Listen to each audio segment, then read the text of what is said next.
Okay. Hey everyone. Hey Mouse. Oh yeah, I want to change the color of the lights.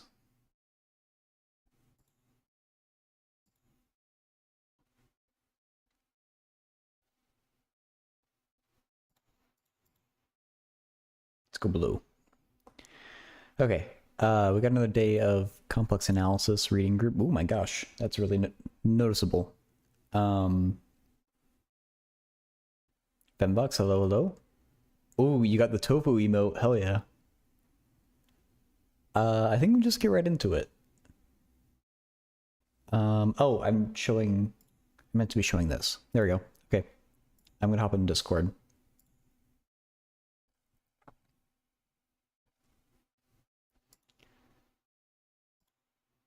You like the guy on fire? It's a good one. Tofu has good emotes.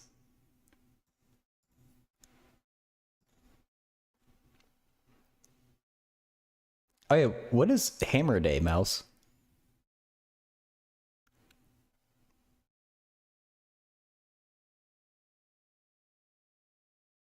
Yeah, I'm trying to think if it has anything to do with Tuesday, but I don't think so.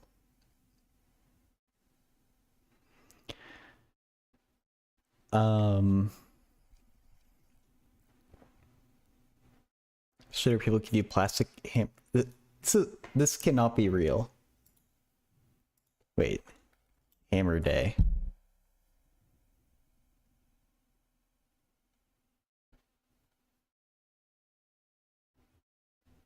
No, this isn't real. What's not real? Uh, what Mouse is saying, Hammer Day. Apparently, that's real in SpongeBob. Oh wait, okay, let's Google the thing that Mouse said.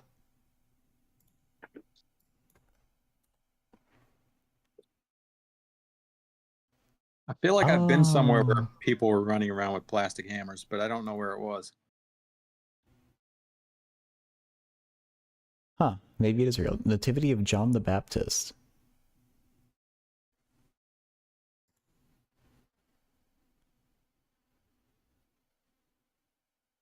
Can I pick out the word hammer from this Portuguese? Let's see.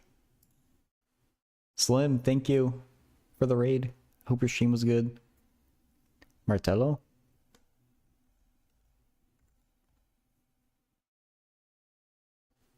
Oh, hey. Yeah. There it is right there.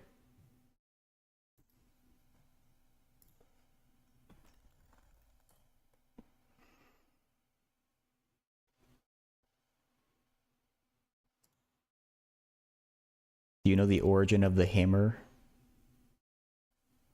Oh, hey, yeah. That's a creepy doll. What the hell? I don't want to look at that. Okay, anyway. Let's get to the complex analysis, maybe. um... Religious figure knew more than everyone else since the Pope majored in math. Like, who like the smartest religious figure is? I don't know.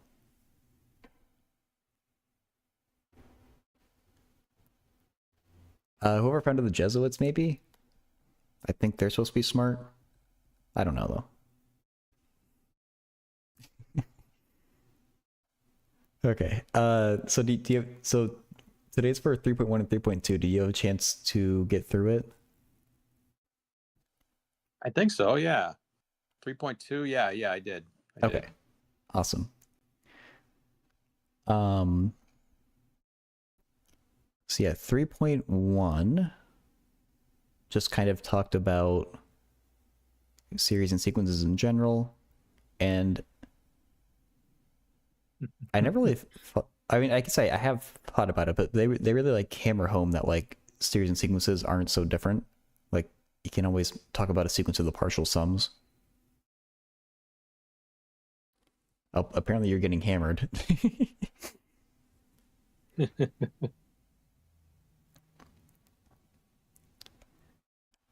Shoot, and I meant to do this yesterday and I just never did, but uniform convergence comes up a lot. And I remember learning about it in Zach's like real analysis class, and I wanted to revisit those notes, but forgot to do that, so I'll have to do that another time. It's not an addiction. um.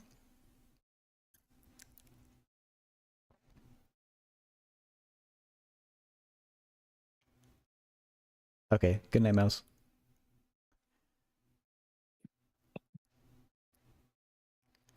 Oh shoot, yeah. Okay, so the first thing that uh weirded me out is at the bottom of page 110. They talk about the convergence of 1 over nz,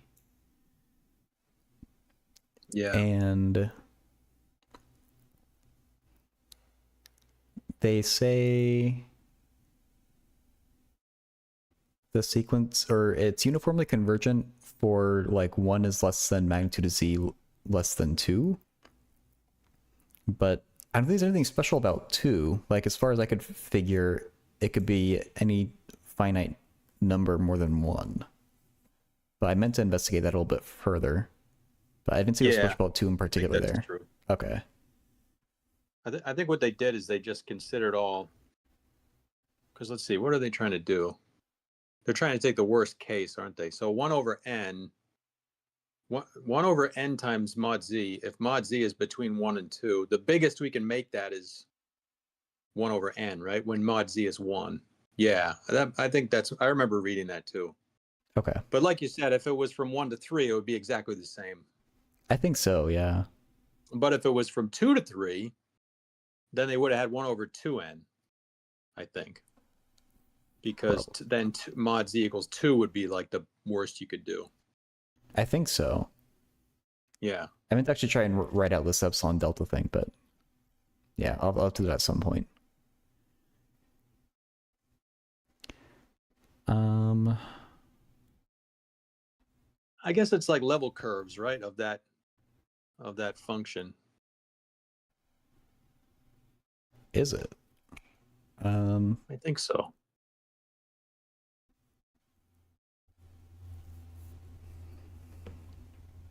So as z goes towards 0, that function 1 over nz goes to infinity, right? So the closer you get to z equals 0, like the higher up it is, the higher up the Oh, okay. Yeah. magnitude would be. Yeah, I definitely remember that with uniform convergence, you can always find a kind of like worst case scenario and bound it based off that. Whereas for not uniform convergence, there you can't really do that. Yeah.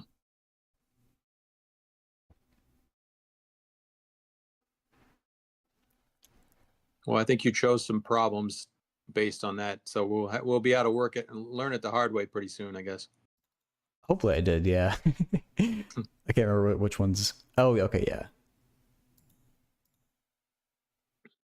And the Weierstrass M test, uh, it's a good one. That's another one that I learned about in Zach's class. So I'm even more glad after reading this chapter that I did Zach's analysis class, because this was like familiar to me. It's not too bad though. Just a way of bounding a sequence of functions by a sequence of just regular numbers.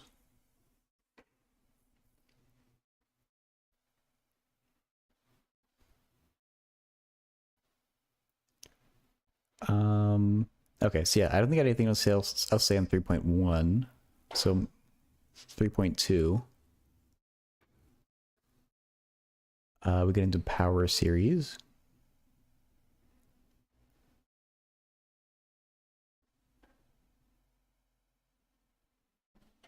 And I don't remember if I had anything to say about this chapter. There's definitely a lot to keep up with.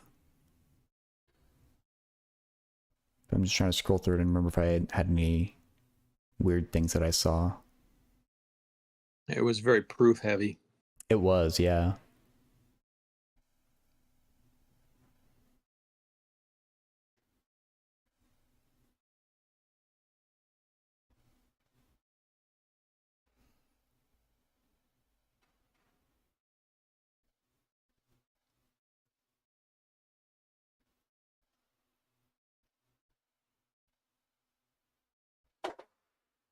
Oh, the thing they kept on doing this where, like in theorem 3.2.4, but in a lot of other places too, on page 118, they say for the magnet or the modulus of z is less than or equal to r1 is strictly less than r. They kept on doing that like r1 strictly less than r thing, and like I don't quite understand what the reason is. Oh Like you could just yeah, say it's strictly I less than think I r. I think I know why that is because they're saying the series if the series converges for mod z less than or equal to r, then we know it's gonna. I think because I was just reading this in another book today. It says that means it's going to converge for mod z less than r. For every complex number that has a mod less than r, it will converge. But if you're on that circle radius r, it doesn't guarantee it. You know, like um, it's kind of like in real numbers where you find the radius of convergence, right? And you know it's guaranteed to converge in between in that interval, but you got to check the endpoints, right? You got to check the two endpoints individually because sometimes like one of them doesn't converge or they both do or they both don't and you don't know. I think it's the same thing here, but now instead of checking two endpoints, you got to, in theory, you got to check every point on that circle. So I think that's why they're using the R1 less than R. I don't really know why they didn't just say mod Z less than R. Yeah, like that. Maybe I'm explaining something you already knew, but that's what I was thinking of when I read that. No, I remember there being something weird with uniform convergence where you can like you can show uniform convergence on a closed interval that's arbitrarily close to like the endpoint of an open interval. It's a weird like technical thing like that, I think. But you can make R1 as arbitrarily close to R as you like, and so you may as well just say less than R. And so I don't know. I think they may be being careful about it for that reason, but I don't know. Yeah. Color cone, thank you. And Destin, yeah, that's just how quick I read. I have not read chapter 3 before. Oops, not CR pin, CA pin. Um. Okay.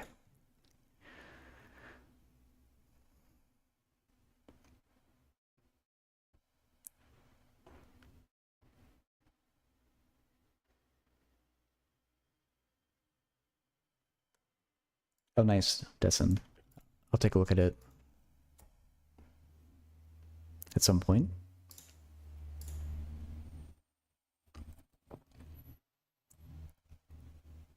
Um, have the comparison test. I talk about the error function.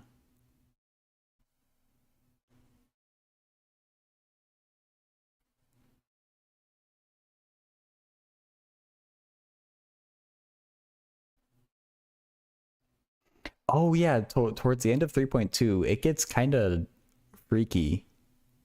So like through 3.2.6, if two analytic functions coincide in some portion of a domain D, then they must be the same function everywhere in that domain. That's so weird that kind of like being analytic can determine the function in that way. Like once you know, in theory, once you know a piece of the function, you know what it has to look like elsewhere. I remember reading that and not really understanding what a subportion had to be, but I think it means some like open little set, right? Like you have to have a Uh, point and a region around it because it can't just be a number. I mean, that couldn't be true.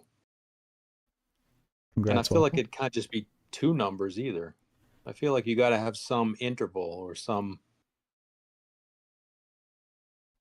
Um, I just took D prime like if like D can be any kind of open or closed set of complex numbers you want, maybe connected or something like that. And then D prime is just any piece of that that isn't the entire domain. Like maybe it's But it better. couldn't be just a number, could it? I mean, it couldn't just be a point because Oh, that's what you're saying. It needs to be more than just a point.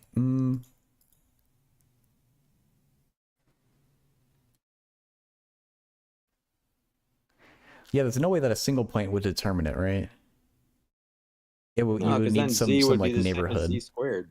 Yeah. Yeah, that's what I'm thinking. It must be a little neighborhood.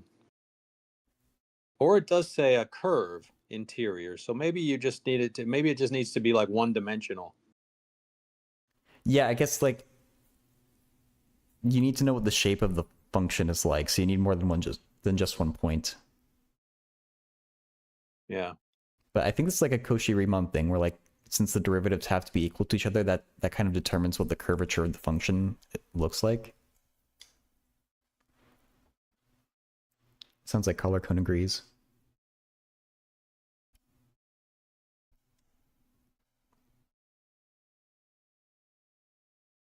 Isolated zero principle. Ooh, I think we talk about that in 3.2.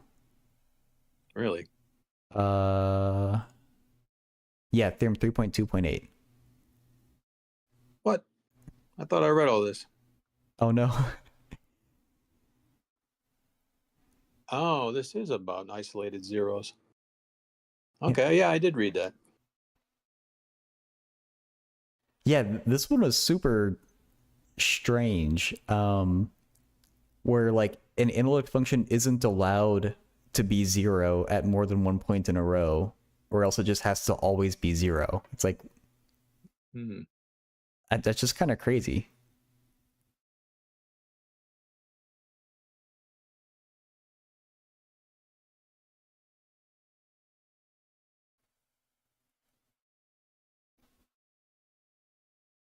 Was this the chapter where they said if you like did an integral around a point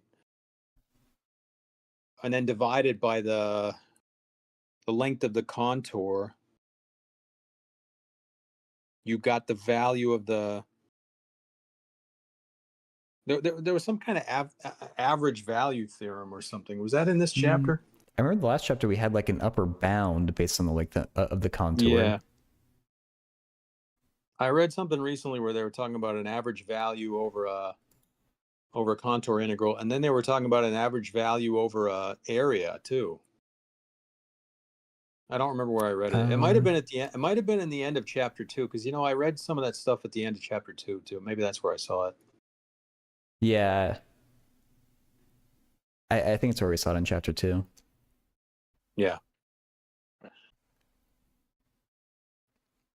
Again, that reminded me of something we saw in electrostatics last year. There was some weird theorem where if you did some contour integral and you took the average value of it, you got the value of the function in the middle. It was really weird, but I forget what it was. I don't remember that either.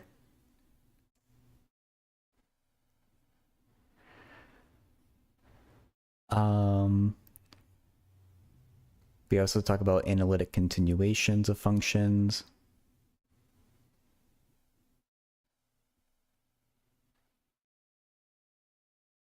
And they do a real crash course on the Fourier transform and a Cauchy type integral. I didn't quite follow everything they're doing here, but like it was so brief that I just kind of wasn't worrying about it too much. Didn't that look like what we were doing the other day where you were trying to move a partial derivative inside an integral? We had some question like that the other day. Yeah, I think Papadoria asked about it. That's right, yeah. Functions that are determined by the mean value are called harmonic functions.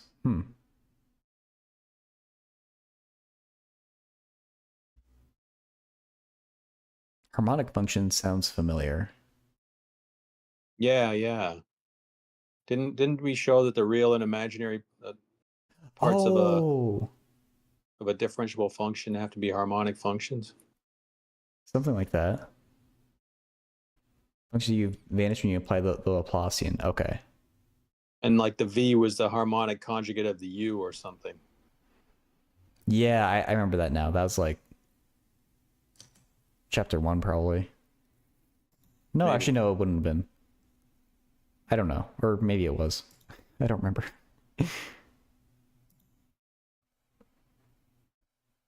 Okay. Yeah, the Laplacian. Yeah, because we were doing the Laplacian in that electrostatics thing too. Yeah. I think that's where, you know what? I think that's where it was, Don. It was in that book. It was in that chapter, like chapter 3 or whatever, where they first introduced the Laplacian, and they were talking about integrating around a circle or something, and saying, oh, if you integrate this thing around a circle and you divide by the length of the circle, you'll get the value of the voltage in the center or something. I forget. Anyway, doesn't matter. I, You can I always go I think back I and remember look at that exact page, or I remember really? there was like they gave a shout out to complex numbers in some sense for like conformal mappings for helping solve Laplace's equation. I think Yeah. I can remember how it looks, but okay. Anything else to say on the chapters before we get into problems? Uh, well, I'm going to say I forgot how many theorems there were in section 3.2. God, Yeah, there's a lot. should have written them all down or something. There's a lot of them. Yeah. Usually in physics, they correspond to stationary solution to the heat equation, wave equations. You use them for boundary problems in PDE. That's why the Laplace equation and Poisson equation are so useful in engineering and science. Okay. That must be what it was. Poisson's equation. Yeah, that's just like the Laplacian equals 0. Oh, is that what it is? You said it equal to 0? Yeah. I believe so, yeah. And there's a more general version of it too. I forget whose equation that is. Yeah. Okay, I'm in the Excalibur. Link is posted. Oh, yeah. Oh. So from section 3.1, I was thinking A and C. And number 2 is very related, so I put it in the same screenshot. Oop.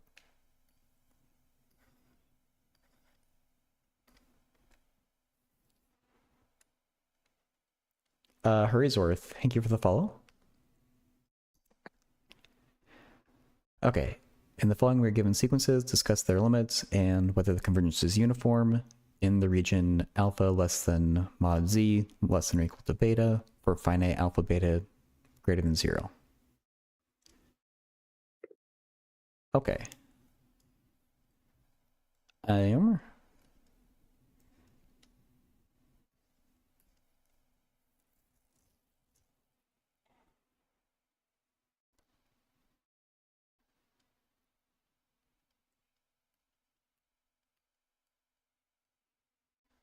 So I wouldn't expect this to behave too much differently from 1 over nz. Yeah.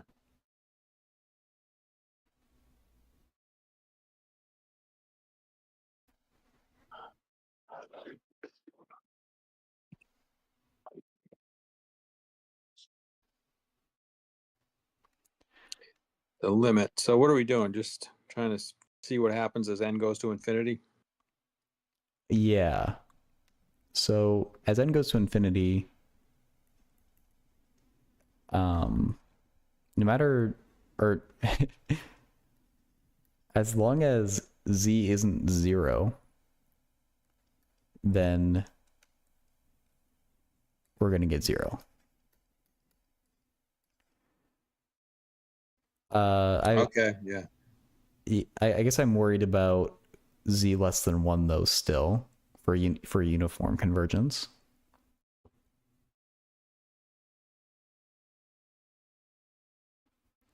Because I guess with an epsilon delta thing, when z gets to be less than 1, we can't, there's no longer a worst case scenario. It just keeps getting worse and worse and worse.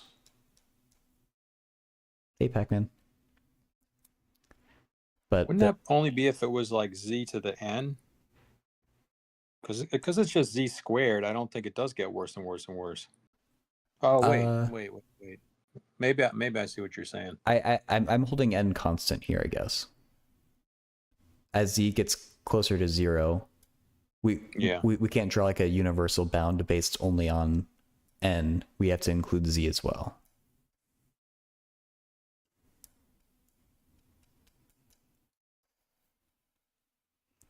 I see what you mean. Yeah, I think I see what you mean.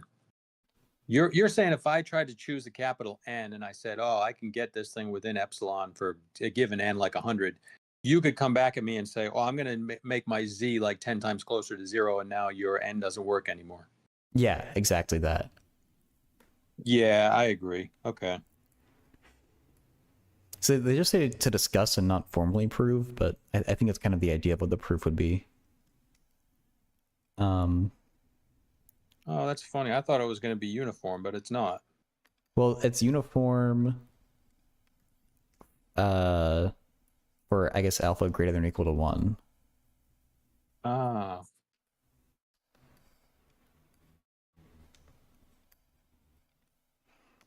And that's like that for 1 over nz as well, basically.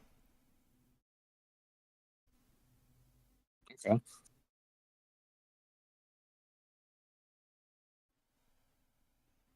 Uh, And they Pac-Man. did tell Oh, us alpha is greater than 0, at least yeah. for question 1. So we're good then. Yeah. And I guess we could even talk about problem 2, because they say for each sequence in problem 1, what happens in this case here. Oh, I hadn't thought of beta getting really big. Is that any kind of a problem? I wouldn't think so. It would only help the convergence, Yeah. I think.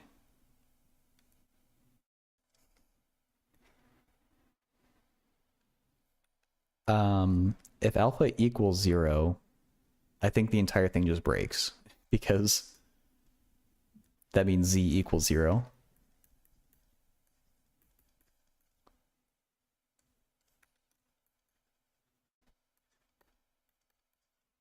Yeah, it could be 0, right? 1 over nz squared is undefined. Pac-Man, it's a little bit hard for me to get or I'm not as interactive with chat when I do this, but the quick answer is I do math help streams, and I also do like a study stream like this where we just try and like go through and learn stuff. So I'm not always as responsive, just to try and keep the conversation going. But welcome in.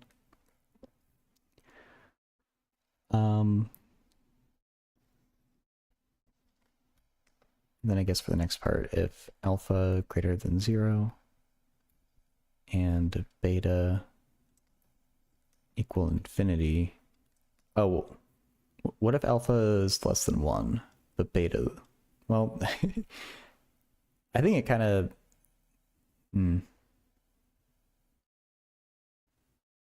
Literally infinite beta.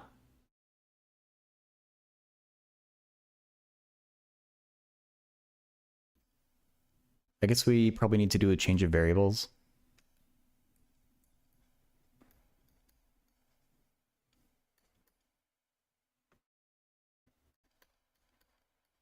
Like t equals 1 over z.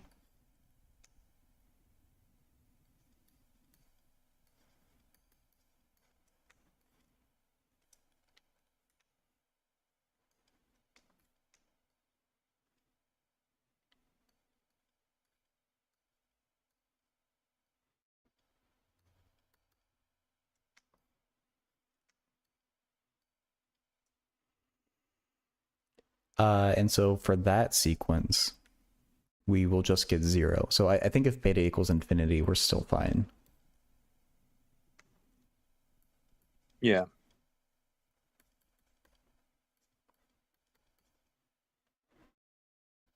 Okay. Pac-Man's just a lot of practice. There's no way around it. Okay, how about part C then?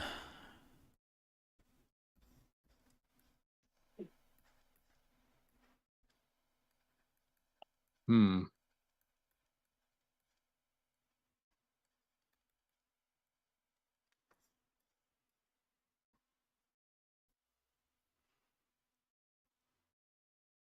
I guess the first thing to try is the limit.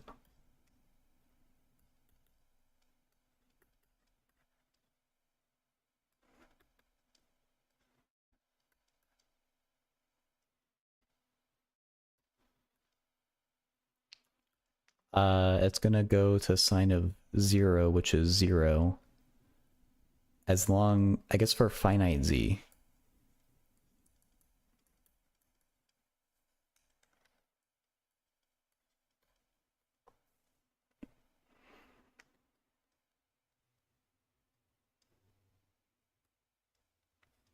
Just trying to avoid indeterminate forms. Yeah.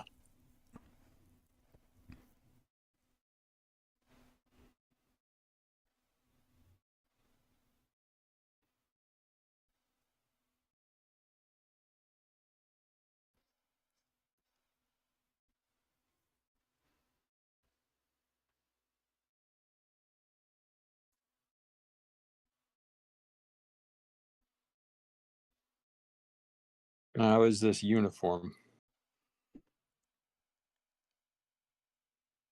My instinct is to say no, because I feel like uniform things usually need to, like, be monotonic. I'm trying to think about this, but this is like complex sine, and so I just don't have very good intuition for how it behaves off the real number line.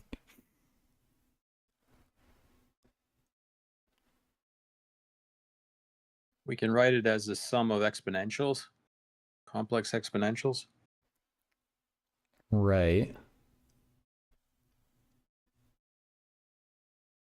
I guess maybe that's worth thinking about.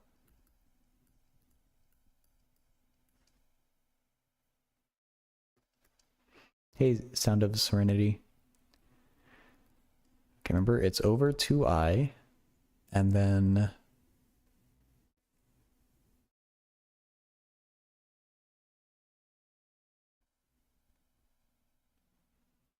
Oh, I'm gonna mess this up. I think... Okay, e to the I theta is cos theta plus I sine theta.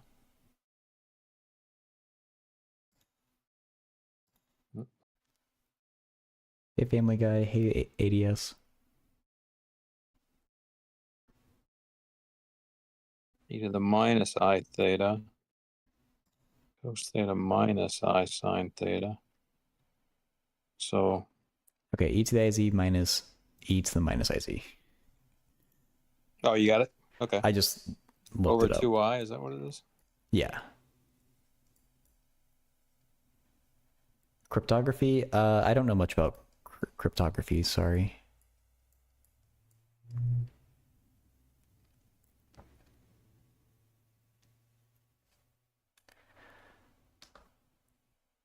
Tynoder is asking, what does it mean to be uniform? If a sequence of functions converges uniformly, it means you can what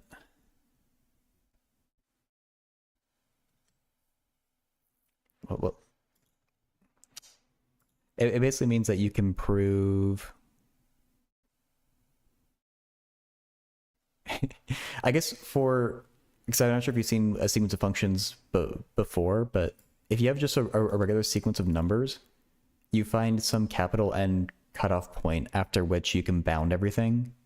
If you have a sequence of functions, in general, it can, when it converges, your choice of big N has to depend on both epsilon and z rather than just epsilon. Uniform convergence means that the sequence of functions, you can still bound it just by epsilon like a normal sequence of numbers, though. It's a little bit harder to prove than regular convergence. And for what that actually means is kind of complicated. So if you haven't heard it before and you don't understand it, that's okay. But, or that's like, you know, pretty natural. That's kind of the quick explanation.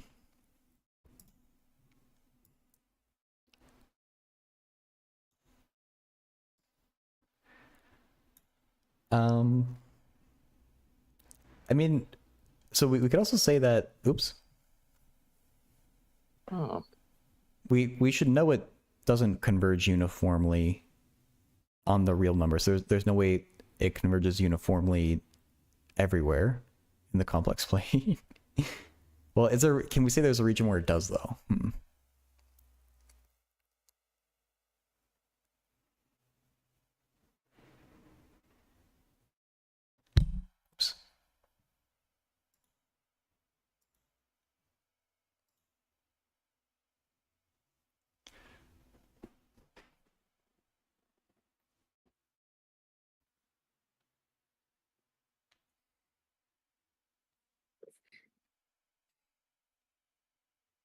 Again, guys, this is basically like a group study session for complex analysis.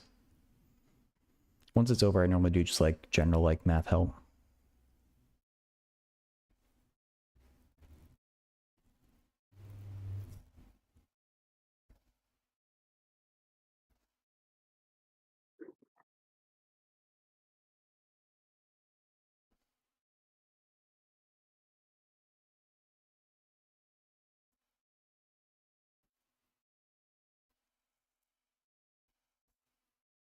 A and B. So we got this region here. Oh, nice. So could we, Got a donut. or alpha and beta. So that's like alpha and beta.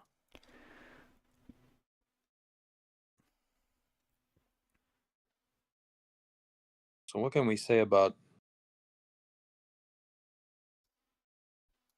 so if we just picked a point in that region, what could we say about sine of z over n as n goes to infinity? Like, does it matter where I pick it? Ugh.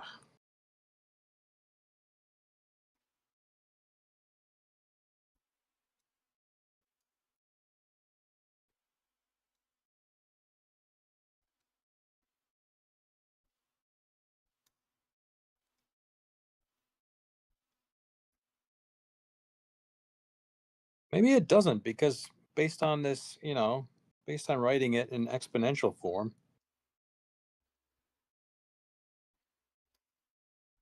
like you could pick any z here, right? In this form here, it doesn't matter what z you pick, does it? I feel like it shouldn't.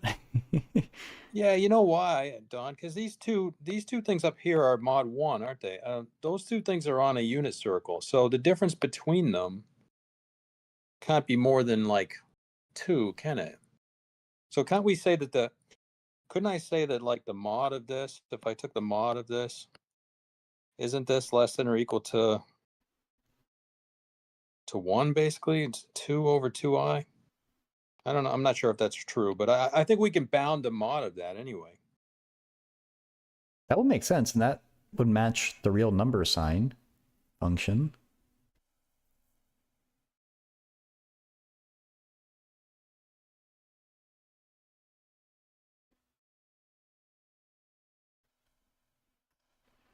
Because if that was true, we could put an upper bound on it, right? On how big it could get, no matter what we chose for z.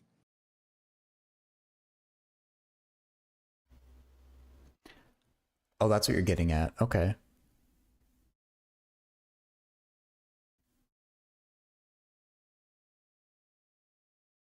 Oh, in Senator, I see the first time chat. Whenever I see first time chatter, I do like to let them know. I'm not the only math streamer who does this. I'm planning to think more about uniform convergence after we're done here for real numbers, but like someone who could give a really good explanation about that is e to the 2 pi, who's in that list there. I think he'll be streaming tomorrow as well.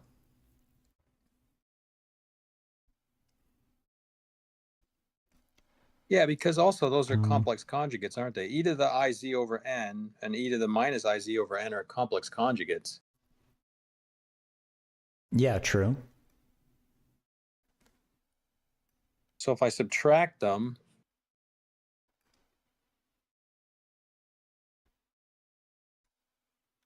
yeah, I feel like the magnitude of this is bounded by 1. I feel like this is going to be uniform.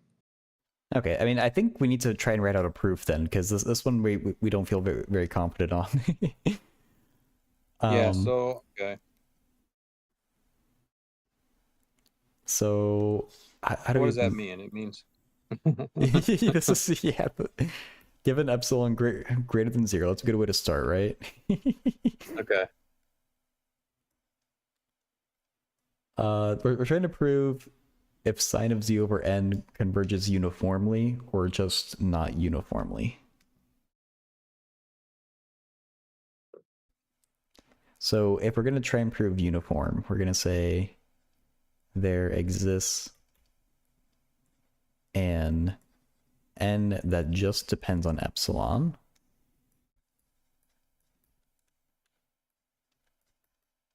such that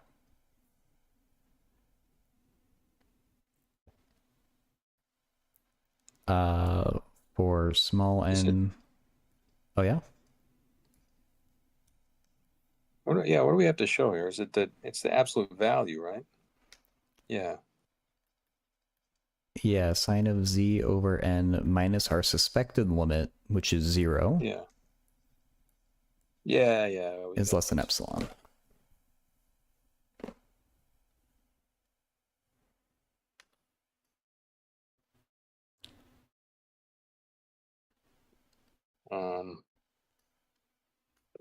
Oh, nice, Suritra. Welcome in. Glad to hear it.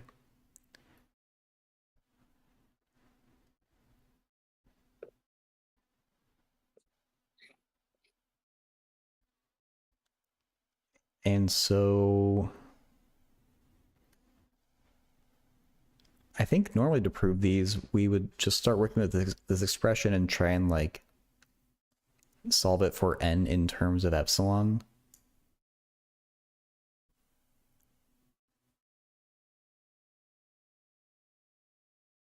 So I'm saying you can also say for magnitude of z less than k for some constant k for the epsilon that we want.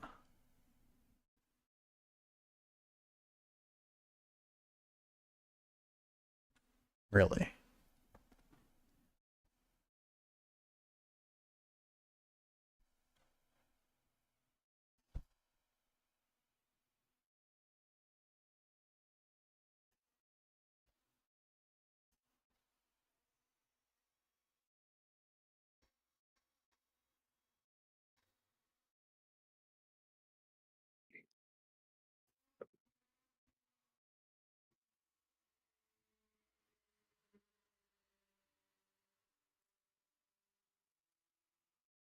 You think the maximum will happen at z equals ik?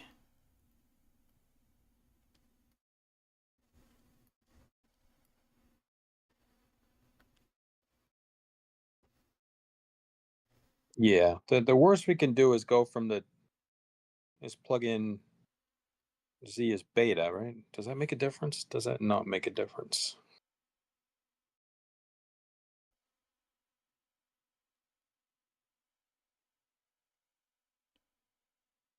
Two numbers are on the unit circle.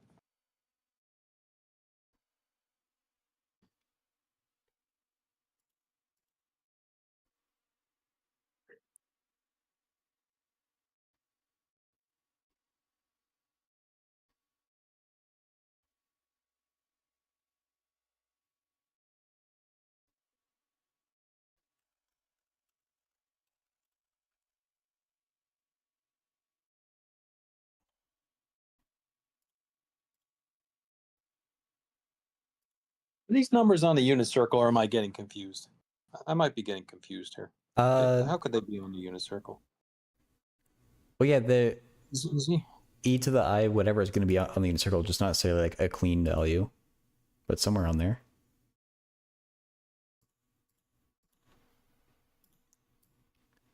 I'm kind of Yeah, but that's true when the e to the I z over n, e to the I theta is on the unit circle, right? But if z over n is not a real number, I mean, if z over n is a complex number, oh, yeah, I think I've been thinking about this wrong. Yeah. Yeah. Maybe this is not uniform. I think what I was thinking before was wrong.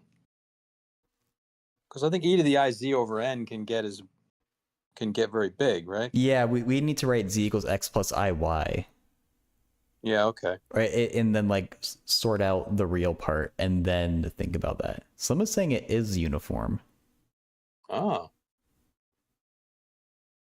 Huh.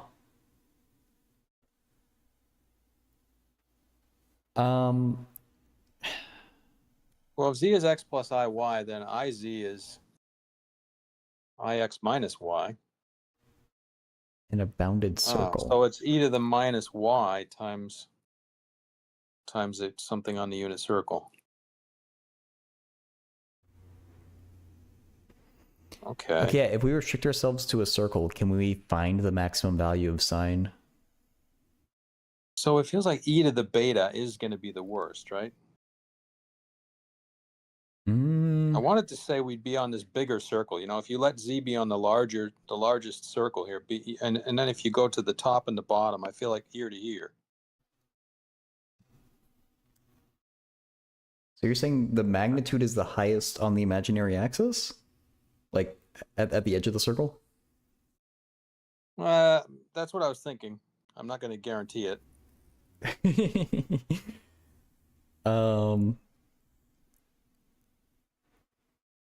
Slim is saying it'll be okay, yeah, Slim is agreeing.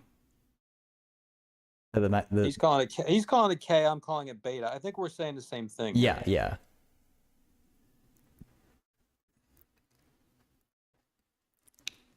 Um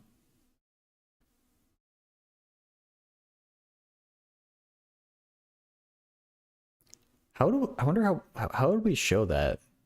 Like, I guess we could just think about sine of Z and take like Yeah, you can a do what you said, like derivative. plug in Z equals X plus IY.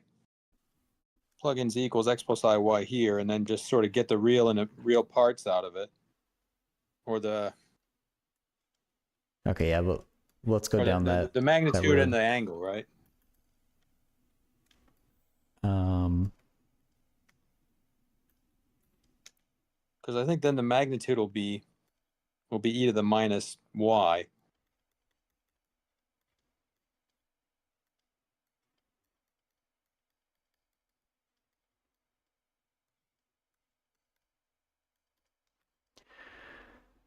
okay, so then the real part e to the minus y squared over n, e to the ix over n. Why did I square y? I don't know.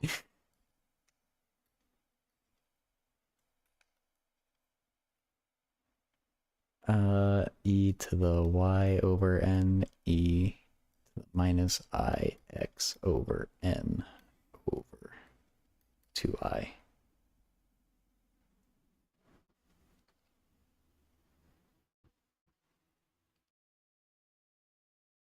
And so we're claiming that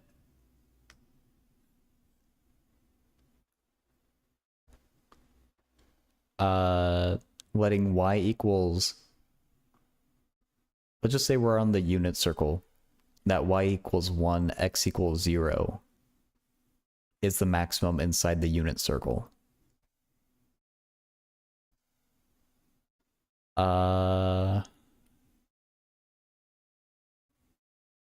Maybe it has to do with the subtraction here in these imaginary parts kind of being rotations.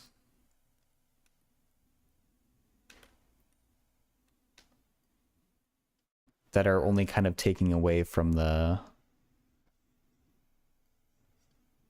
like, the magnitude, I guess. I was thinking maybe triangle inequality. Okay. Like if we want the magnitude of that, we could say it's less than or equal to this magnitude plus this magnitude, and then the eyes will go out.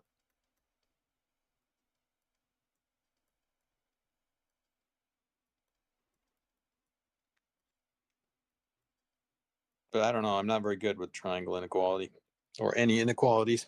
I've never been good with them. Less than or equal to.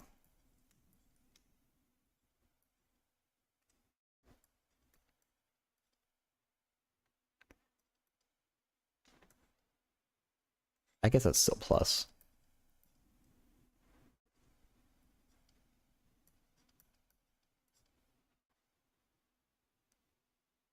I don't know what that's telling us. Well, we know now that the biggest y can be is beta, right? In this region, Yeah. and then and what? And then we find a capital N such that the sum of these things is less than epsilon. Yeah, Slim was saying something about hyperbolic functions here, maybe. Yeah, maybe that's a good idea. Oh, triangle inequality with that. Okay. Or maybe we're good. Are we good here? I don't know. We're almost done. We're almost done, he says. Um, Yeah, because this is a reciprocal of this, isn't it? So maybe we are getting close. so we're saying that. We want this to be less than epsilon, don't we? Yeah. So then this plus this is less than 2 epsilon, and this is 1 over this. Yeah, we are close. We are close. Oh, wait. Let's then, I guess, 1/2 1 over epsilon plus 1/2 epsilon. Oh no, no, just epsilon there, isn't it? On that side, Uh, because I think this thing here that we set up is this, isn't it? This isn't this the absolute value of the sign? oh, I think it is. I think all we did going from here to here was absolute value. yeah.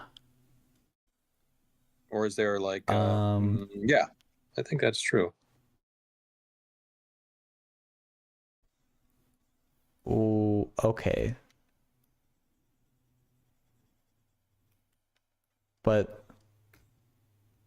what what So we just what choice of n are we making here? well, we haven't chosen it yet. We have to find out what n is going to work. Oh, So we set okay. this less than the epsilon, and now we solve this equation. Okay. So how about this? Let's say how about we let this for a second be alpha. Can I use alpha? We already We used alpha. What make do it you like want to call r this? or something. Gamma. Gamma, yeah. Yeah, R. All right, I went with gamma. So we That's fine. got gamma plus 1 over gamma less than 2 epsilon. How do you write an epsilon? That's an epsilon, isn't it? Yeah, that they're both epsilon. So now what do we do? Gamma squared minus 2.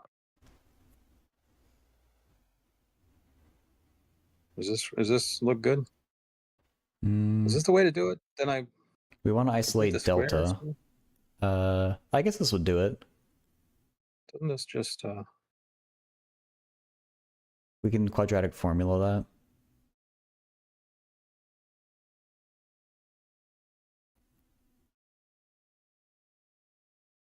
Oh, or do that.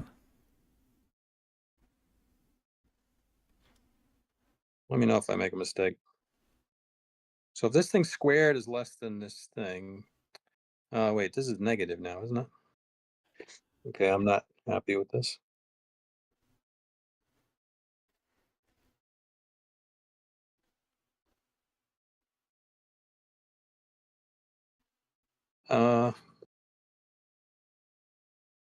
So we're trying to get a real number here. Oh, but I got to bring back gamma equals e to the minus y over n. Um,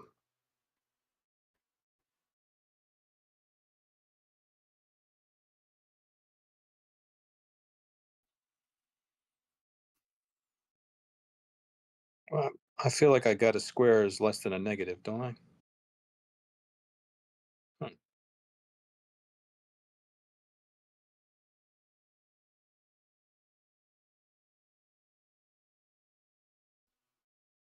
It looks like it, yeah.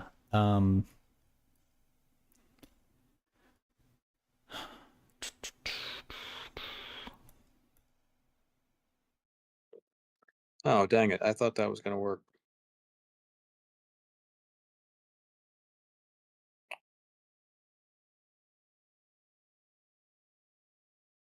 I don't see any mistakes, so this must be the wrong way to go. I mean, I'm just curious what the quadratic formula would tell us here.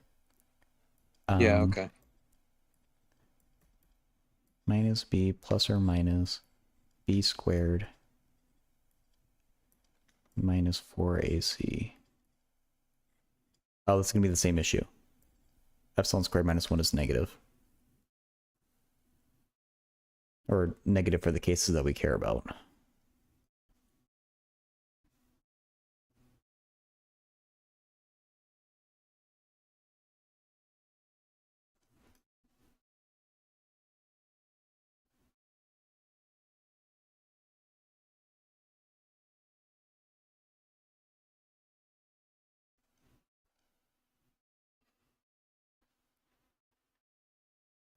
we were just using gamma to make the writing a little bit easier.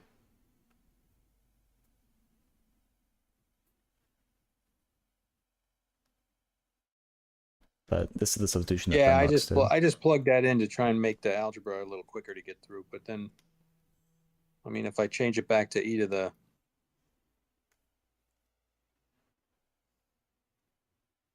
is it an absolute value problem? Is that where I screwed up?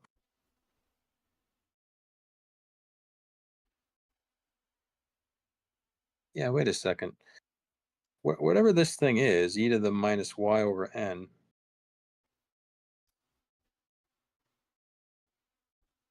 One of these is less than one, and one of these is bigger than one, right? Right. Because they're reciprocals. Yeah. So if epsilon's small, then there's no way this can ever work.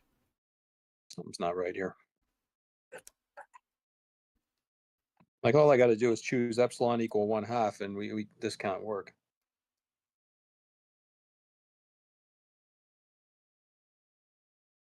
That does seem like an issue. Yeah, this is an issue. What's going on?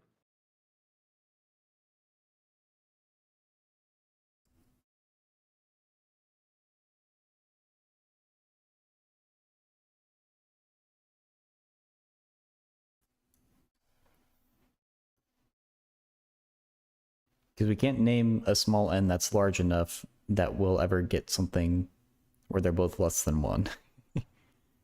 Right? Maybe the triangle inequality is not the way to go here.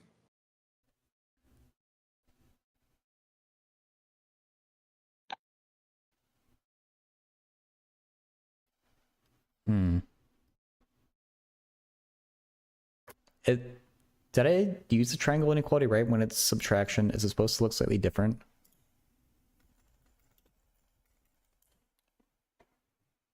I just kind of made it like I think that's plus a I negative thought it was number okay. and took away the negative. Yeah, that's how I was thinking of it. Someone's saying that that part is correct and it works.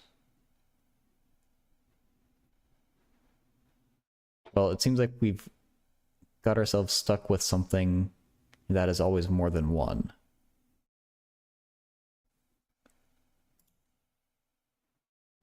Well, if you ignore the 1/2. Assume with that loss of generality that y is greater than 0. So the second term is bigger than the first one. Yeah, I mean, we're even going to say y equals some positive number beta.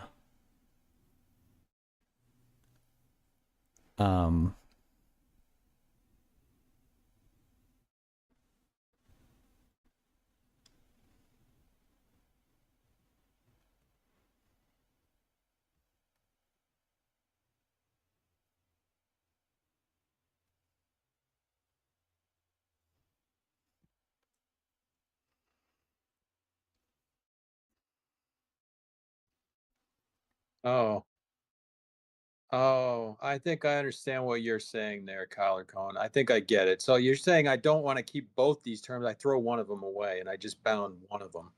Oh. Because one of them's always going to be small, isn't it? And one of them's big and one of them's small. And I just throw out the small one and bound the big one. Isn't that weird?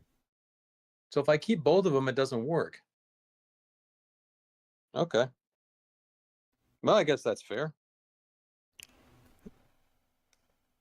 So maybe we could say like if so we beta got greater two, than so 1, we got or okay, yeah, go on. oh sorry. So we got two things here, and we just like let a new variable be the max of these two or something, and then we bound that. Yeah, or like talk about cases, I guess. Yeah, okay.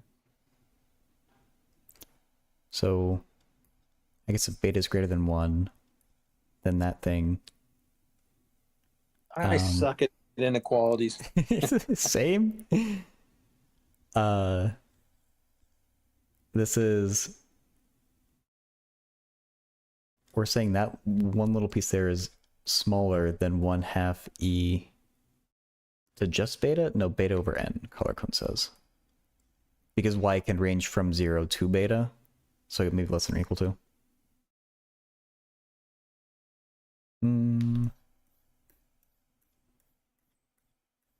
Actually, I mean, that's fine. Yeah, the or equal to part I don't think is important because we're still strictly less than epsilon.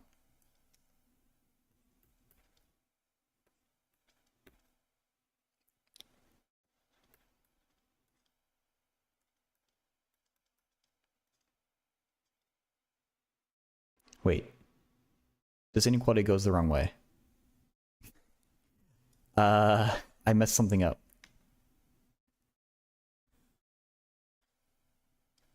Oh, and you know what? We probably could have said this. We probably could have said this one's less than or equal to a beta, and we probably could have said this one something to do with this one being an alpha, maybe like bound this one by an alpha here. If we're trying to get worst case, right? Change this to alpha and change this to beta. Maybe we could have done that.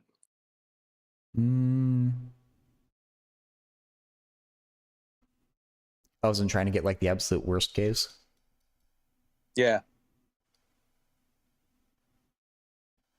SH, when will you need this? Depends what you're studying. You really will only need stuff if you're studying like pure math.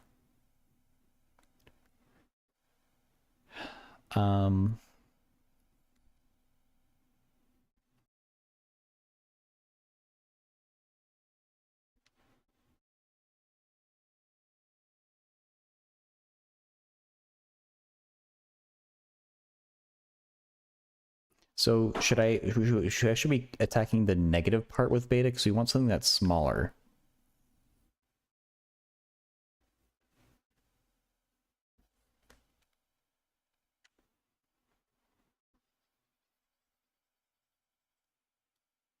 I think we could change the first y to an alpha and the second y to a beta, but it might be just being overly kind of picky. Maybe we could just throw one of them out.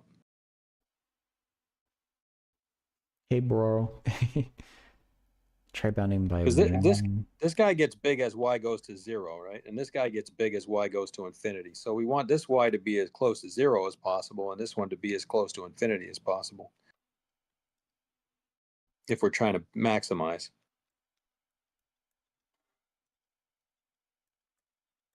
Yeah. Like, some said to try erasing the epsilon. I guess this does continue the chain of inequalities that we have.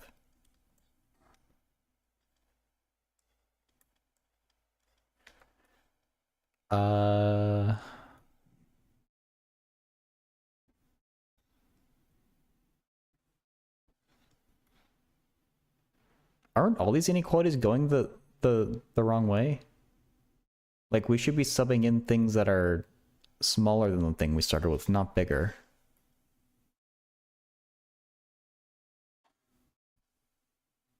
Well, eventually we want to put the whole thing less than epsilon and solve it.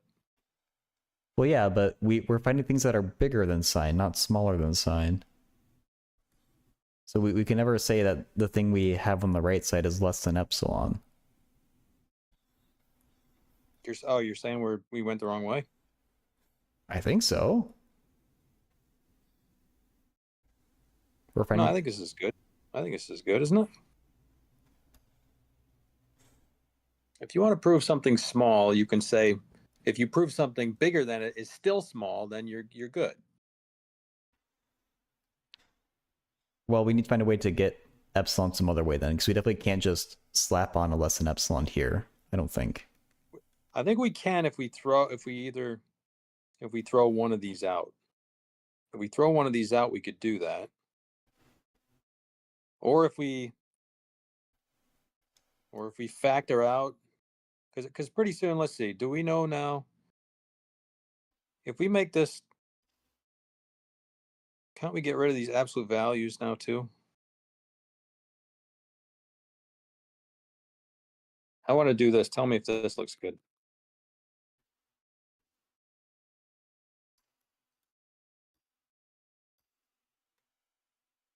So double.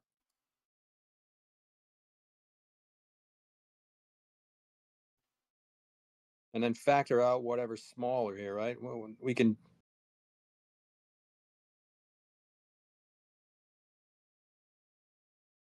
No, that's not good.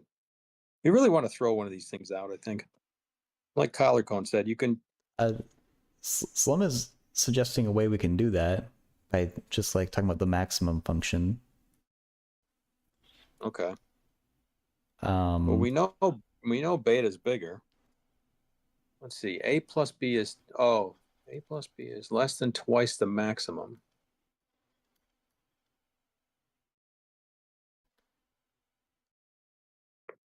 I think this is the completely wrong direction though.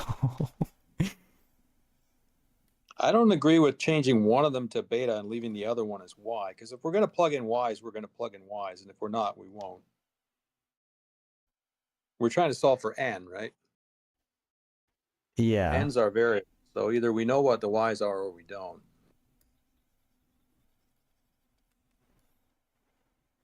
You're welcome to join if you want, Slim. I'll have to give you the roll again if you do.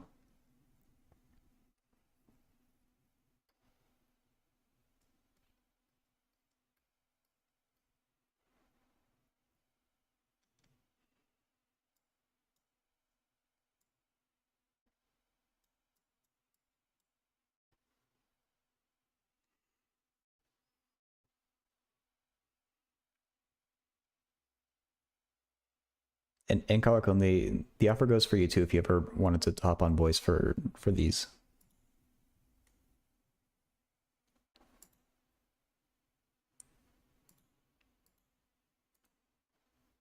Okay,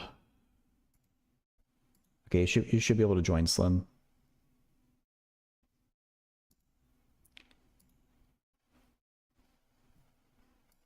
Hard locked.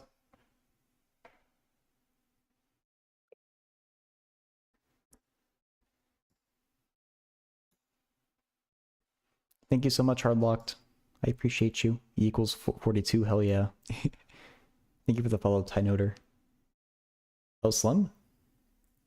Hey, how's it going? Good. How about you? I'm doing great. Okay, Hey, so Slim. hi, Fanbox. How's it going? Doing good. Doing good. I'm good.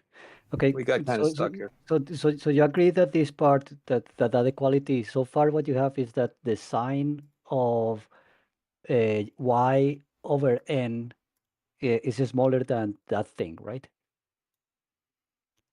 You agree with that inequality, right?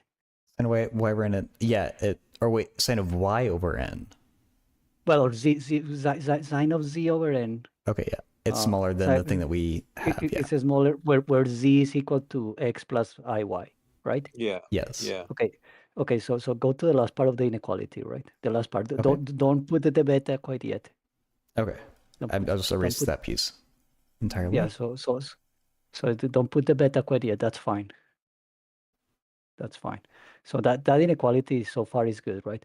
So now write the following inequality and tell me if you agree. So if you have a plus b, this is a different inequality, right? It's something just to see if you agree.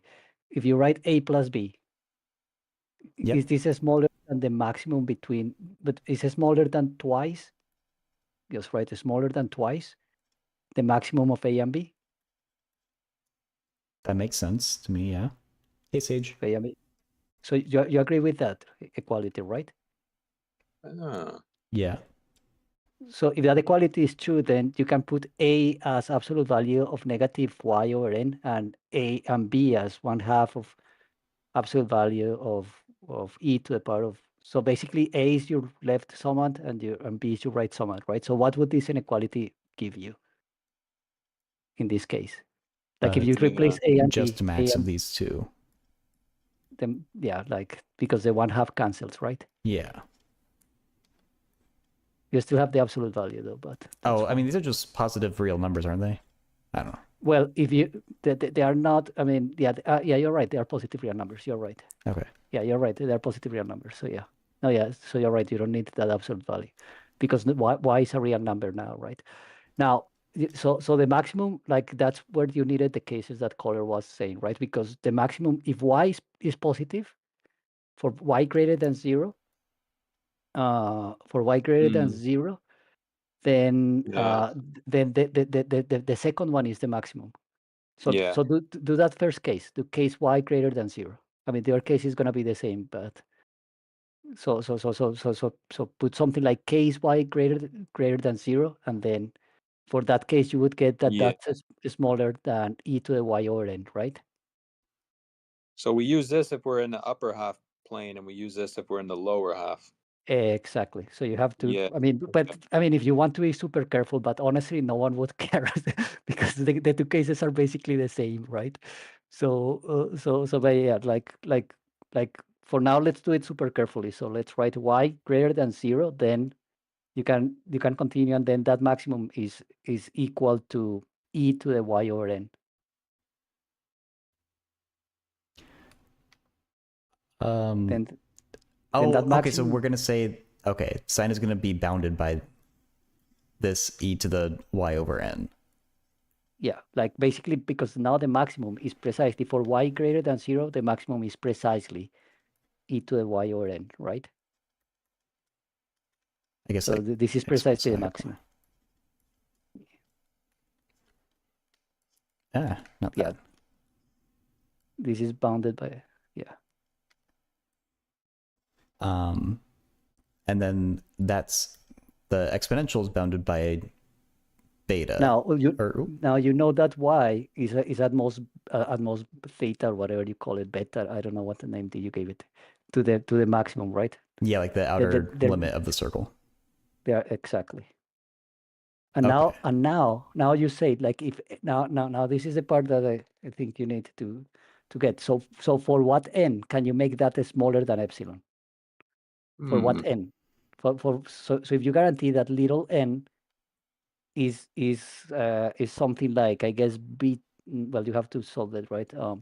So we're just gonna set e to the beta over n less than epsilon.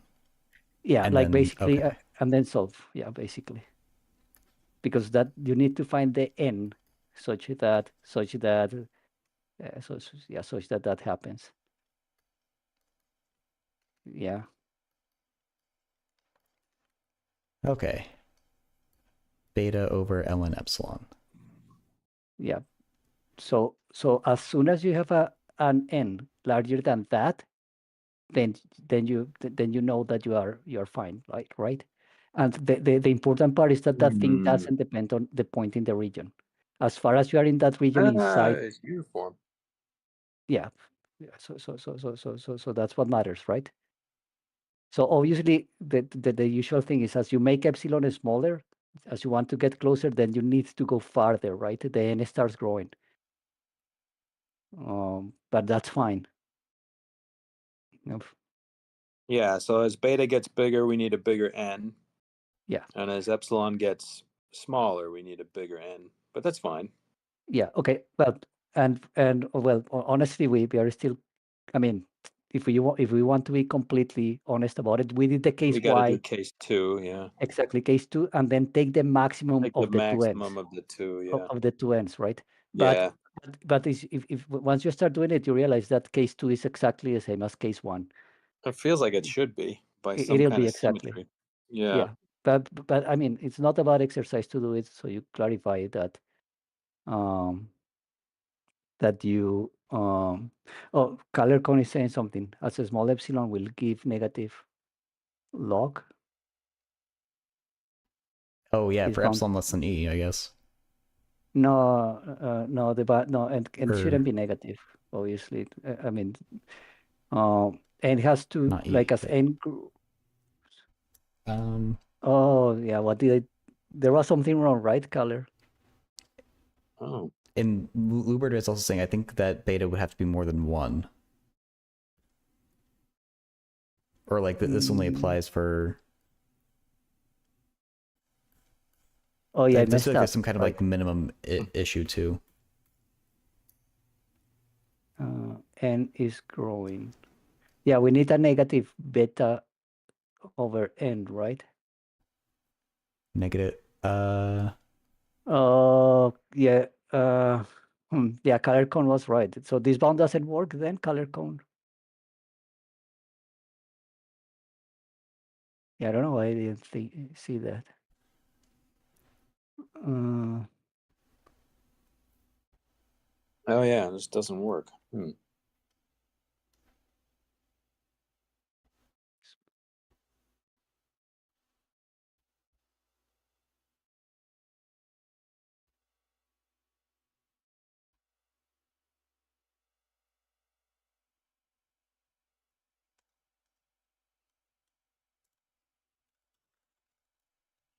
yeah, yeah, you're right, Color. This bound doesn't work actually. Oh, all right. So I feel dumb now. I feel even more dumb, so it's okay. Should, like, Just I'm bringing not back, opposed to just starting from bringing scratch back here. nightmares. Color, I think you need to solve it for us. Come into voice channel and solve it.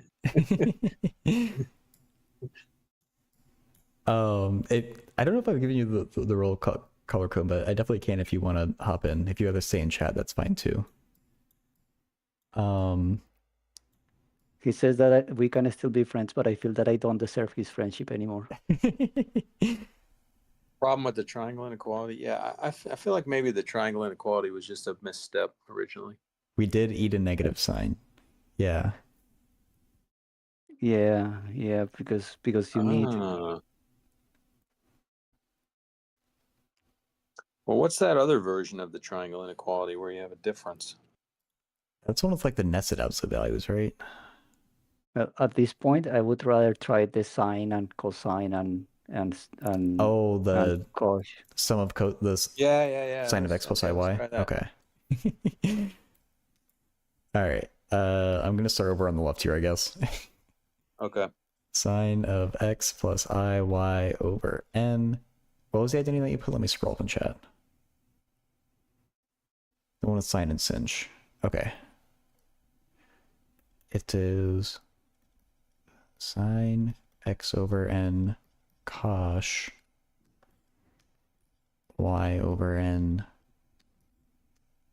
plus I cosine Did you x say? over Did n. you say cosh? I did say cosh, and I didn't write cosh. Thank you. Sinh y over n. Okay. So presumably we're gonna triangle So now we inequality know this these thing? are bound. Or oh yeah, true. We can already bound those two.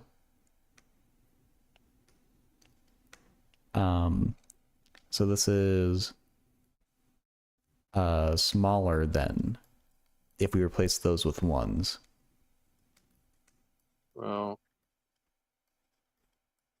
We The need thing is absolute that values, right? you don't, yeah, you cannot, like, because it's a complex number, right? So what does small mean? Okay, yeah, so we probably want absolute value things. Or mod things.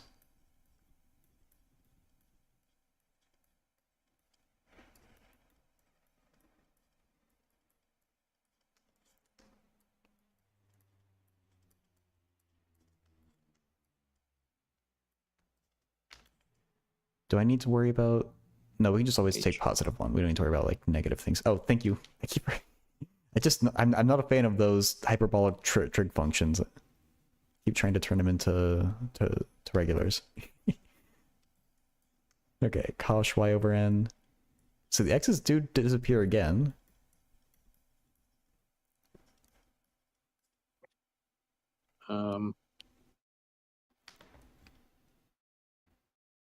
Do you have to go like this? I mean, we just could triangle inequality this thing, and we're not going to eat a negative sign this time. No, but you're gonna end up with the same thing as the other procedure. Okay. So doesn't that converge to zero? It has to, right? Yeah, for like a finite, or for like a fixed y, as n gets large, these should both go to 0, right? Oh, cosh y is always at least 1 for all y. Yeah. The minimum of cosh is 1.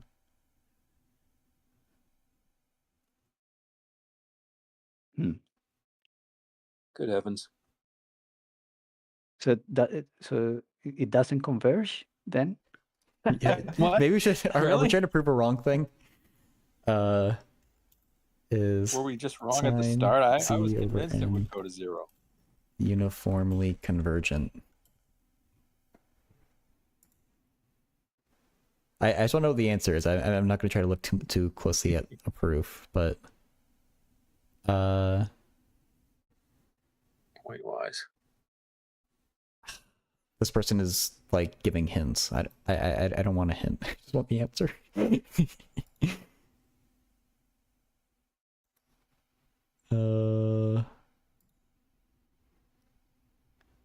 Okay, this person had an assignment to show that it converges uniformly to 0.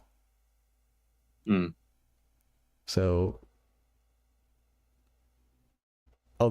this suggestion is talking about a small angle approximation for sine. I mean, the thing is that if they are doing it for, is it complex or is it, yeah? They did say z. There's some suggestions that seems like they're talking about real numbers, though.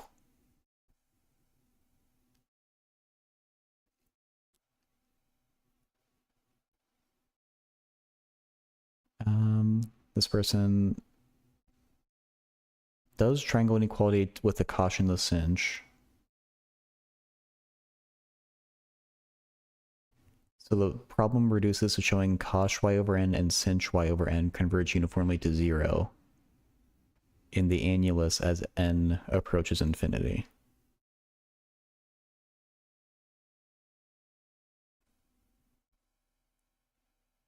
But like we said, cosh goes to 1. Right? As n goes to infinity, that cosh goes to 1. Well, can we just say that's our limit, regardless of y? Like, we'd have cosh y over n minus 1 less than epsilon. So Don, do you mind plotting the function like on Desmos? Like, Yeah. I mean, the real and imaginary part, so we get an idea what's going on. Do we want to make n or y the variable? So we need to make n the variable, right? Okay, and so I'll say like 1 you over can n. fix y equal. I mean, I guess. So ideally, it will be best if we can plot the whole thing like the imaginary and the real part of both. Yeah.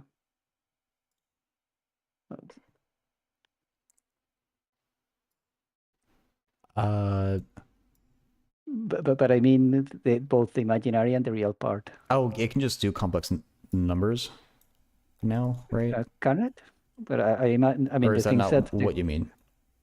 so the problem is that as a complex function, the graph would be on 3 dimensions, right? Yeah. Or on 4 dimensions, actually. But yeah, no, I meant cosh times sine. Cosh times. Cosh times sine of a different variable x, I guess. But okay. The thing is that we decide x.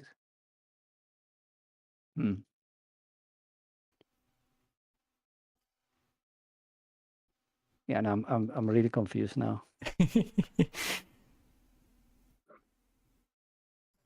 But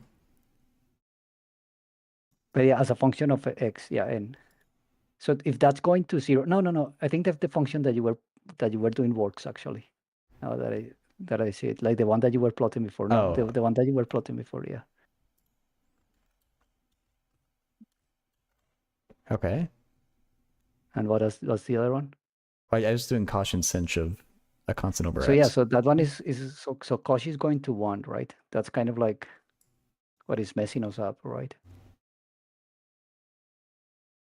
That's what's messing us up.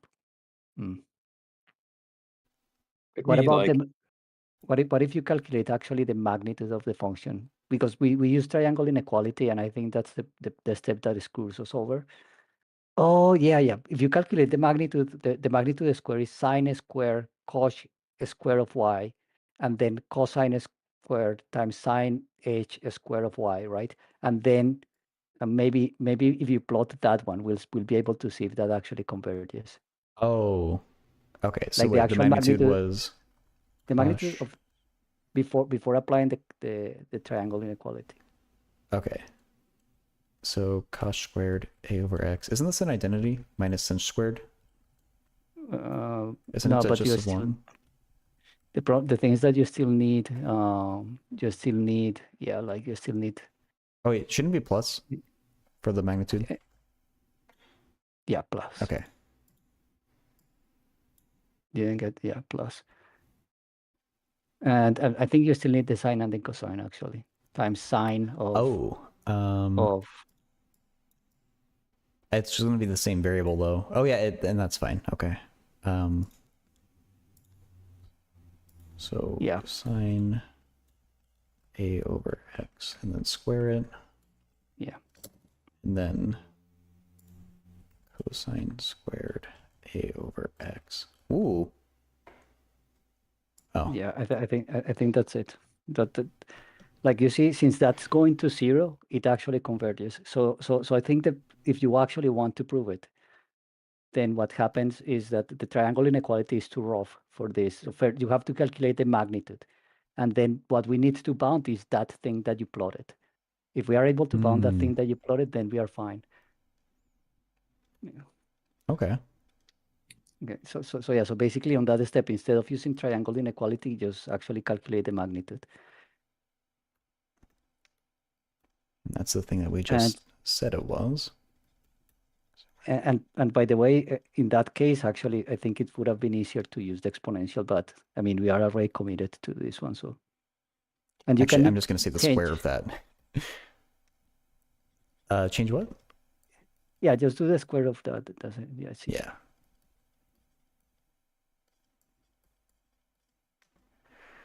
Okay. And then you can replace x and y by the bound, whatever, b, or because both of them are bounded by the in the annulus, both of them are bounded by b. So you can replace. So because now you have two variables, so you want just one, so just to make it easier, right? Oh yeah, and we're just using b because that just happens to be the upper bound. Yeah, Or yeah, beta. exactly. Yeah, exactly. And then the key is that in the cosine, I think the key is that the cosine you bound it by 1 because cosine, but the sine you don't bound it, right? The sine you are gonna use the sine to actually squeeze the cosh because the cosh is the thing that is giving us problems, right? But it's gonna be multiplied by something going to 0. Yeah, Is how we're exactly. gonna fix this. So exactly. So the cosh is going to 1, but the sine is going to 0. So that I think that's gonna that's gonna fix it, right?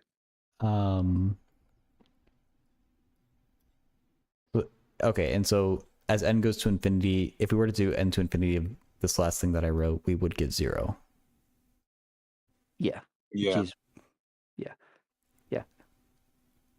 yeah. Like again, the cosine square you can bound it by 1. That doesn't matter. And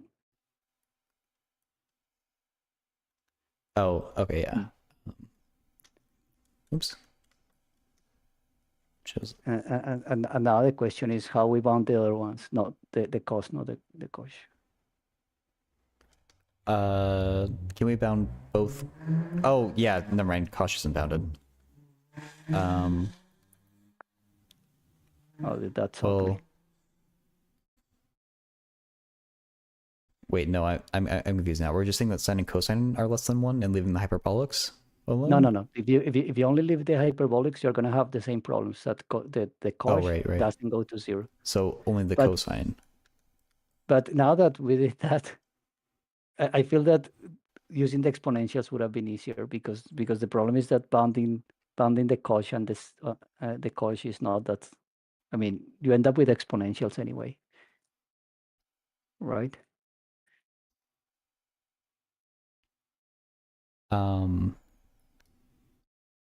Color says can have a shot at it. I wonder if That's he's for asking. RG's unrelated question, I think. Oh, okay. I thought he wanted to just join. And Sakno, Yeah. I see your question. I'm not sure if, I don't have a good suggestion, but someone in chat might. I mean, like honestly, like the kind of like the plot that you have on Desmos kind of proves that is correct. Now we need to actually find the argument, Right. right? But yeah, because this is going to 0, right?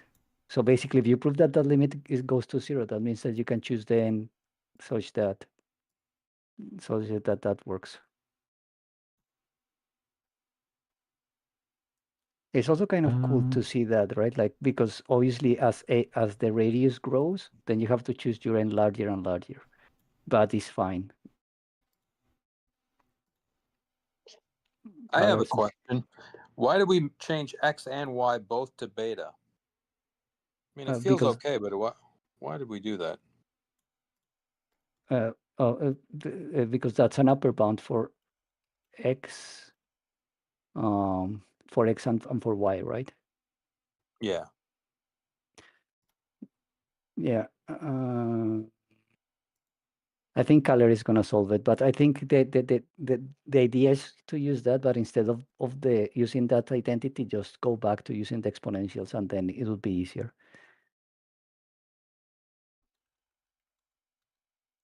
Hey, Hello, hello. Hey, Kyle. hello guys. Hope you're doing well.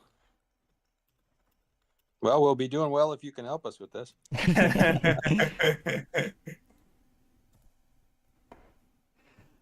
So what you have? So yeah, I guess like which approach would you start with, or would you do a completely different one? Show me the last bound you had. The last one. Okay.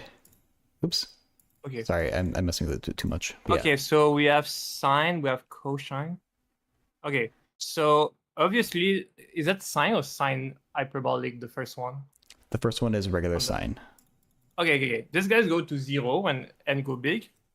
Mm-hmm. And for the hyperbolic cosine, even though it's not bounded, we don't really care because we only care about beta over n. But we know that the hyperbolic cosine is a monotone function. Okay. So cosine hyperbolic square is bounded by a cosine of beta. I mean cosine square, sorry. Like hyperbolic cosine squared Yeah. of beta. Yeah. Oh, okay, yeah, just because we're making the argument larger. Yeah. So this guy is just a constant, so we can take care of them when we choose our epsilon, our n. But for now, we can just discard him. It's under control. For the second term, I guess we're gonna do the same thing. So okay, maybe I will just double check. But sine hyperbolic goes to 0 when. No, it's the other way. Like in that case, cosine. Yes, yeah, you're right. Sine hyperbolic goes to 0, and cosine you can bound by 1. Yeah. We can do the same trick instead, but the one. So we know that sine hyperbolic is going to 0, but we know that cosine is bounded by 1. So we can use those inequality. Okay, so don't want. I mean, if I just start plugging 0 for the sine and sinh, we're just gonna get 0, right? So are we leaving the sine and sinh alone? Yeah. Okay. So yes, so those guys are the important one. I don't know if I can start the next color, maybe I can. Oh yeah, I post the links in like the text chat with this group chat. So like right on the reading group thing, there's an open chat button. If you want to hop in, you can actually just like draw on this thing too. Oh, in the voice. Yeah, like Okay, I a see, little I like see. speech bubble. Yeah. Okay, I see now.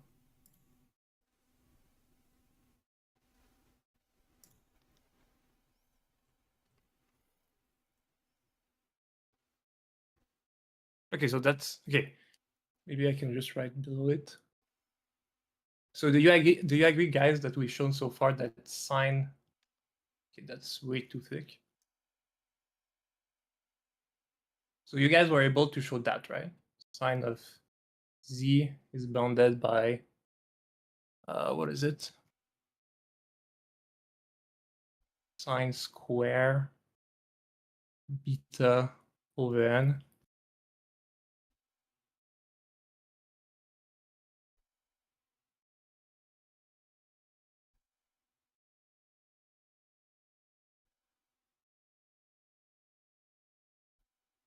Yeah, Oh, and sorry. technically square root of that, but you can put the square on the other side and it's sine of z over n.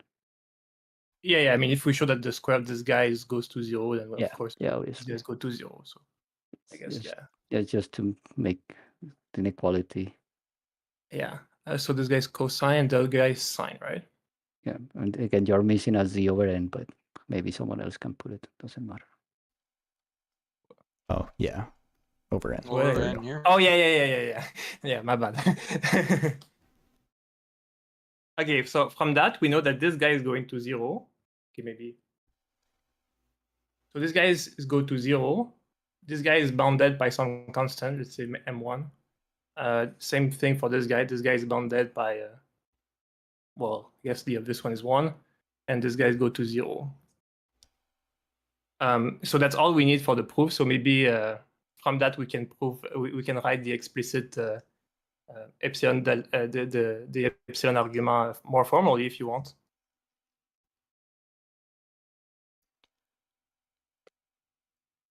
Is that what you want, guys? Yeah, it'd be nice to have an epsilon. I mean, Okay. it's not needed, but it would be nice. Okay. But I mean, you will not have it explicitly. I will just basically use the fact. So, okay. So, okay. The important part. Do you agree that those guys go to 0? Yes, for large n. Yeah. Okay. So if we know that, then we can just use the definition of.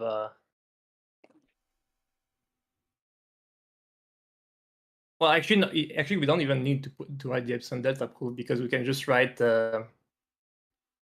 Limit on both sides. Yeah. Yeah, but I that's one idea, and the other idea that you had, I believe, was to say like use the definition and say like for the first one, since it goes to 0, you can find a n for epsilon over 2 or something, or epsilon over m1, right? And for the second one, you can find a one for epsilon over 2, and then when you add them, you are done, right?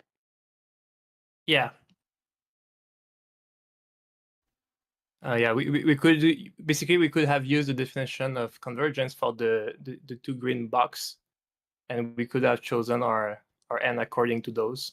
But I think this is more it's less work and it's easier.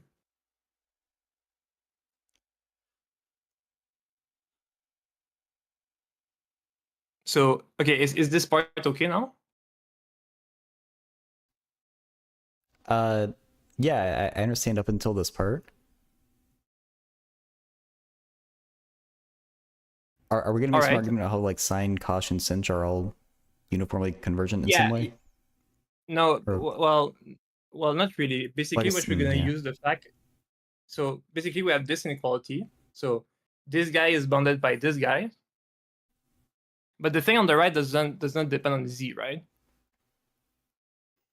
Right. So we can just take and I mean, as Sim said, we can just take n to be to go to infinity, and then the first term goes to 0 because the only one that has n is the sine, and this guy is going to 0, and the same thing goes for the second term.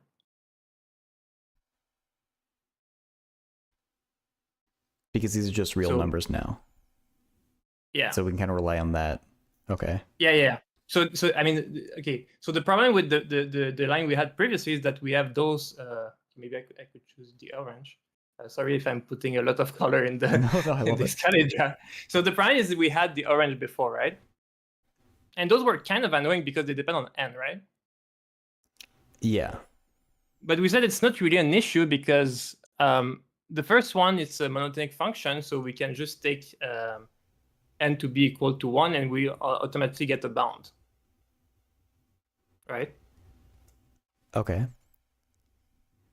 Because, for example, if we take n to be equal to 2, then this guy will be smaller than this, and so on. So the first one in orange is under control, and the second one, well, it's quite easy to bound because it's just cosine of a real number, so it's bounded by 1. Okay. If we wanted to show this more formally, like, I guess we can say that like that thing is going to be less than epsilon or like something like that, where I'm trying to figure out like how you would actually like finish off the Okay. proof. Yeah. Okay. So okay. One way I would probably write it is something like that. So we have this sequence. So whose absolute value is bounded by. So I guess I will put the square root.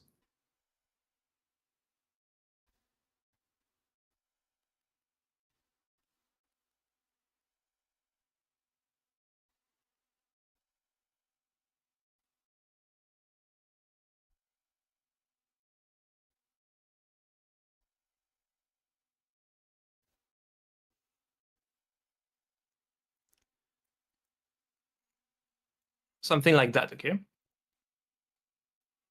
Okay. Okay, here probably I should not put the absolute value, I should put something else, but okay.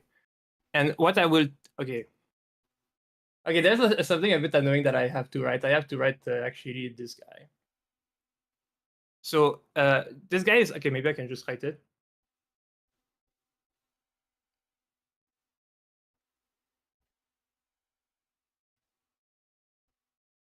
So maybe I don't know if you're familiar with this notation, but it just means we're taking the,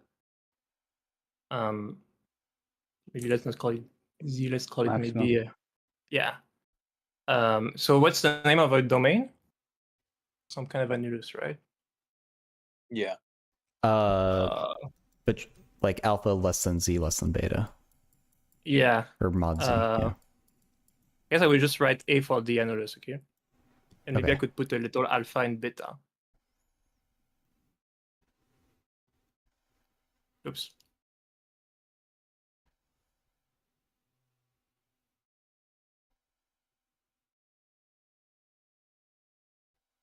So what we do is we look at the modulus of our function, and we look at the maximal value we can get in our domain. Okay. And the reason why I can change here the absolute value by this norm instead is because the inequality we had before doesn't depend on Z, right? The only thing that matters is that Z is stuck between is stuck in our annulus, right? I think so. Yeah. So from that, if we take the limit on both sides, when n goes to infinity,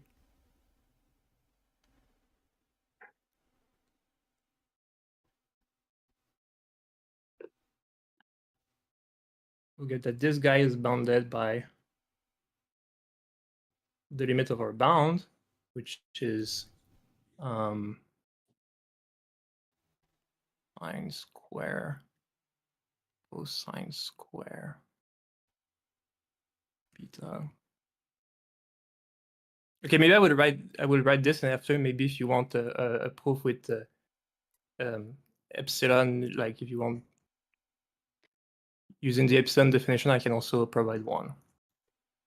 Okay. So one option now that I think a little bit more about it is to notice that if you just want the epsilon, if you don't want to do all those limits, is to notice that the hyperbolic sign is always larger than the sign, right? For positive numbers, we know that n and that beta and n are positive.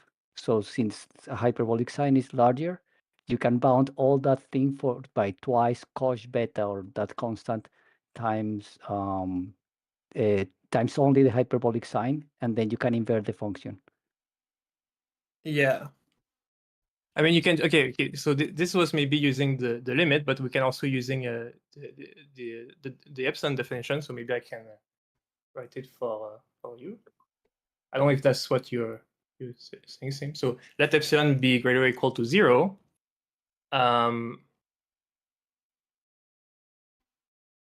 Okay, first of all, I don't really want to deal with the square roots. I would just say,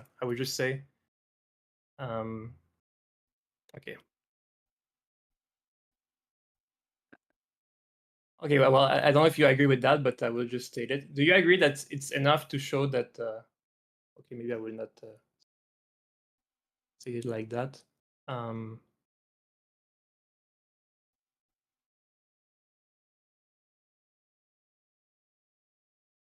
Well, here I have kind of a problem. Okay, do you guys agree that if I'm able to find some constant n greater or equal to 0, some integer such that for all n little n which are bigger than n, if I'm able to find that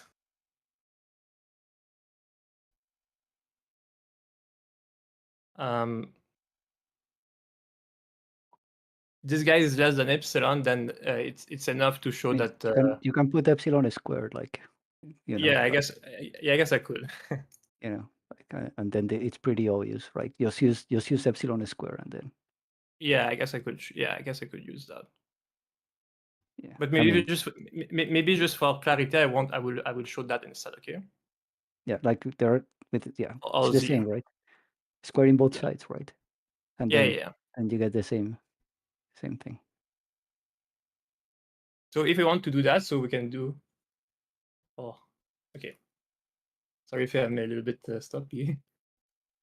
I didn't prepare the proof, so I'm a bit.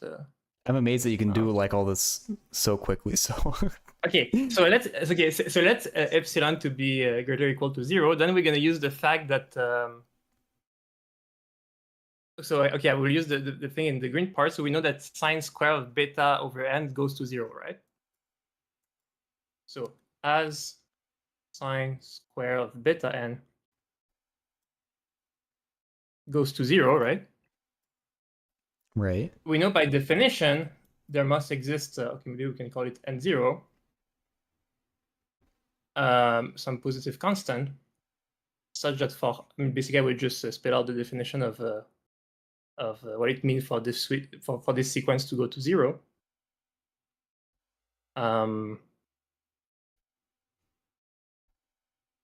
And what I will ask is I will ask that sine square beta n. Well, I guess I can put the absolute values to be formal, but I will not need them. Cos square. Oops, sorry. I just want this bound for this guy. Okay.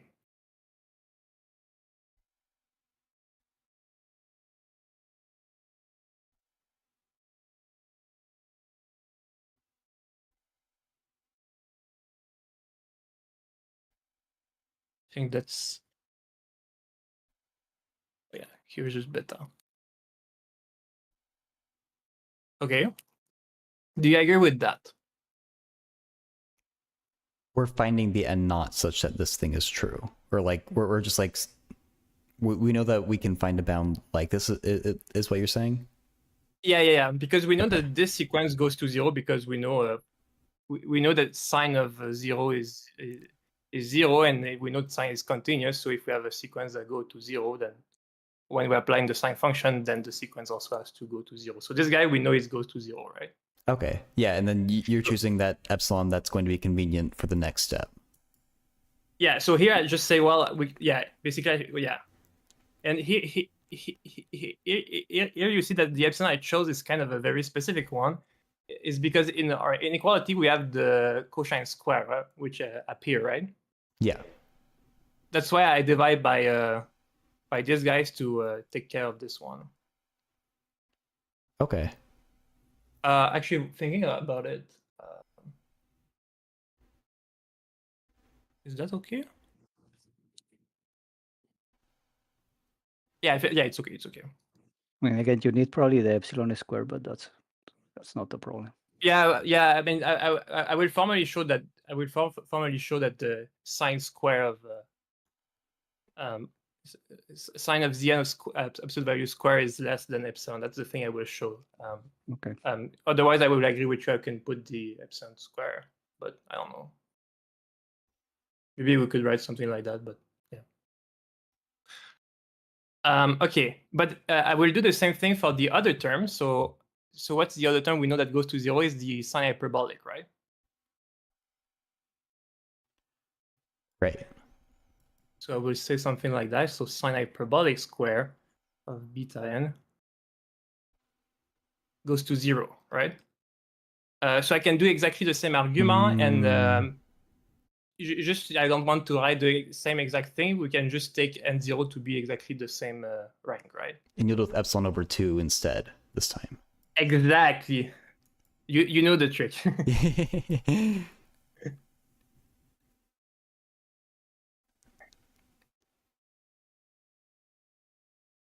And now we should be happy.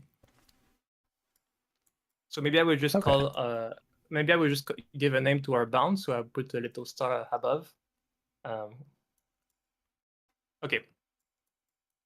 And now what we just say, we just say that, okay, so we know that sine of Zn square. So by a bound that you guys found, we know it's less than sine square beta n times cos hyperbolic of beta plus so what's the next guy? That's the cinch. Or, oh yeah. Oh yeah, the cos part doesn't matter. Yeah. Sorry. Okay, we get something like that, right? Right. So this is by little star. And now we can use those bounds that we just derived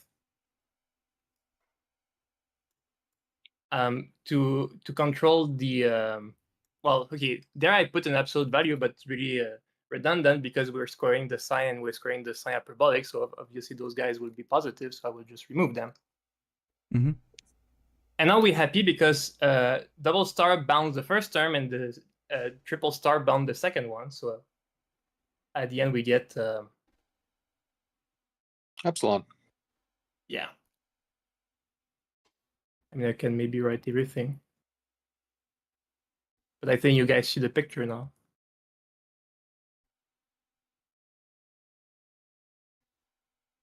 Plus fine. Oops. This guy just epsilon over 2.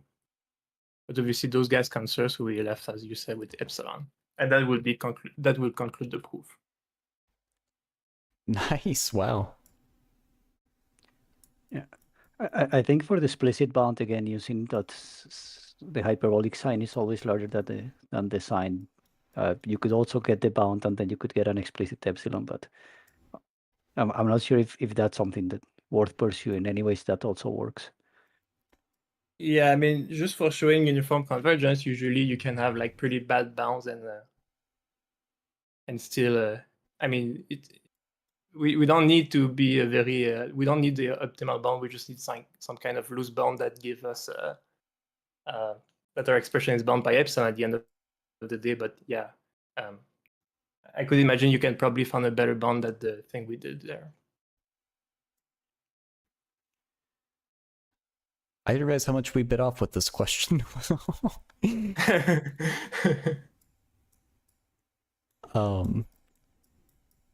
Holy crap. Do you feel good with this, Funbox? I think I understand the argument. I mean, I followed it. I didn't expect it to be so sort of convoluted. Okay. Maybe there's another way. Yeah, I wanted the book intended to just to realize that like sine would have a maximum on the imaginary axis or something like that, but I kind of like that we went all the way through this because I think it's good to be able to do this type of proof. Yeah. So you can have two proofs. So you have the first proof with using norms, and the second proof is using the epsilon. But at the end of the day, the real work was to find this bound, right? I mean, this guy is the star of the show. It looks like it, yeah. Yeah. So at the end of the day, what you really did in that proof is you just explicitly computed the norm of sine square, right? Or at least you find some bound. Okay. and then after that you just kind of observe what's inside of your bound, and you made it a little bit nicer. Hey, what does the little infinity mean on your norm? So it usually means uniform norm. Okay. It's basically the maximum. I mean, it's the supremum of that, but you can think of that as the maximum, kind of. Yeah. Okay. So basically what it does is, that's our domain A. And what this guy means that we're gonna look at our function and find where the maximum is reached. Okay. Fair enough. Or I mean the supranorm, because sometimes the domain can be not compact, but yeah. Okay. Awesome. Now, Lubert in the chat had another interesting idea Oh, too. right. I started to read that. By continuity of signs and sine of 0, 0, there's a delta such that sine of z is less than epsilon for z less than delta. Given z in a circular radius beta, choose n large enough so modulus z over n less than delta. Then modulus sine z over n is less than epsilon.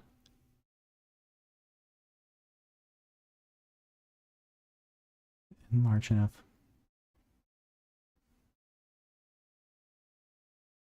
Continuity of sine.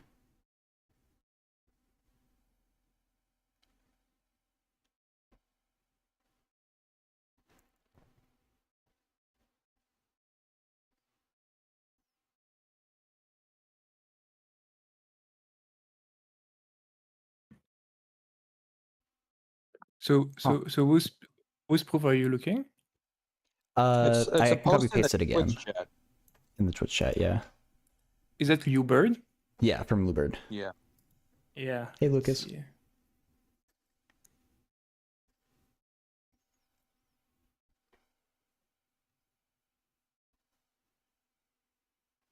I don't think this proof is right, because it only used the fact that sine is continuous. So it's a bit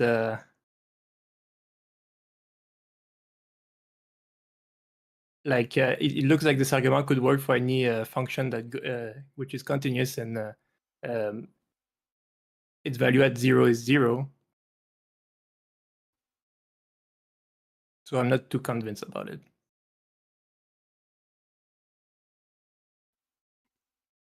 I mean, the thing is that, like, I mean, the domain is compact, so this actually should work. You know, this should actually work for any continuous function, right? But I think that I mean, it's not as illustrative, I think.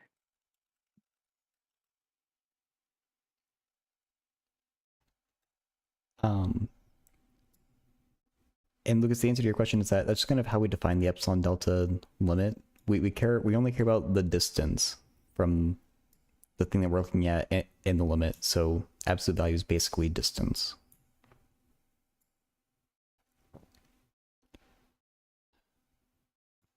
Okay, unless there's anything else on this problem, we might want to... We're actually basically at the 2-hour mark. Oh my god, we spent the entire time on the first problem. Maybe we try to sneak in one from the next section just so we've done one. Yeah, let's look at something from there. Don, I need to go for a moment, so I'll leave the chat, but I'll get back into Twitch in a bit.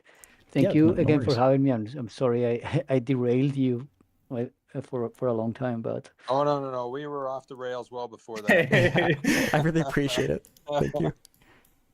I just encourage you to stay out of the rails, and then you're always welcome, Slim. I appreciate the help. You had a better idea than I did for sure. So all right, I'll be back soon, and thank you so much. Then I'll see you folks soon. Bye. Sounds good. Yeah. And Sasha, I'm showing the next question on the stream. You're welcome to hang out for it, or if you want to go back into Twitch chat, it's up to you if you want to stick around or not. Yeah, if you want to keep me, I can stay. Sure. Nice. So I just pulled in number 2 from the next section, which talks about Taylor series. And I said we can do B and D. That's just kind of Oh, I computational. see sine z over z again. Oh no. Oh yeah, I chose D because of that. Okay.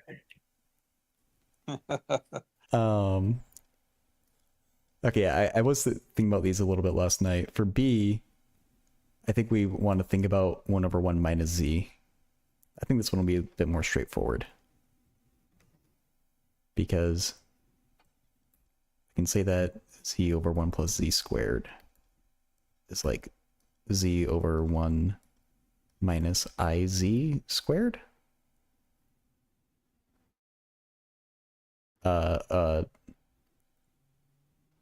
Yeah. And then use that known Taylor series. 0 to infinity.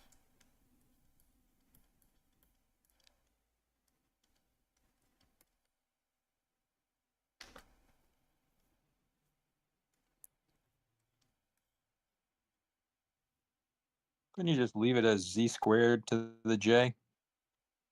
I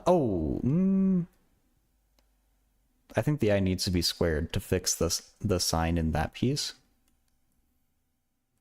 Oh yeah, negative z squared. We can definitely simplify this because I squared is just always like we can translate that to be like a -1. Yeah, yeah. Okay.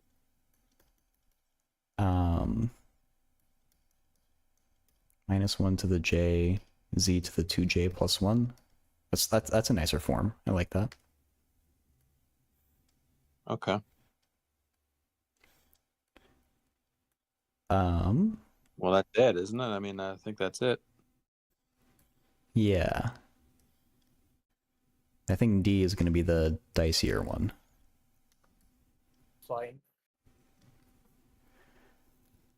Don't we know the Taylor series for sine z? Isn't it just Oh, basically okay. the same? That was in chapter 1 or whatever, wasn't it? Dang it, yeah, I chose that one because I thought it'd be a little bit harder, but I think you're right. You just already know it. Okay, you know what? Should I try to find a more interesting problem? What about F? I was gonna go to a different one entirely. We could think about F though. Sure. Yeah, we could go to a different one. Okay, yeah, I think F is just gonna be a lot of like tedious work. Either 6 I or don't 8. think F looks too bad either. Maybe let's look at 6. I assume they want us to integrate a series for number 6. I said A and B, but we can choose whatever one just looks interesting.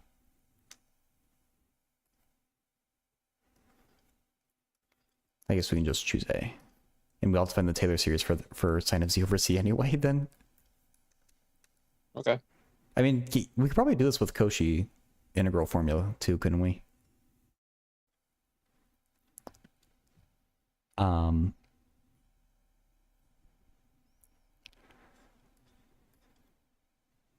Yeah, that sounds like a good idea. Actually, yeah, the book is going to be lame again and give us problems that don't actually need a series to be solved. Yeah, we can do both these with Cauchy integral formula. 2 pi I times, I guess it'd be sine of 0.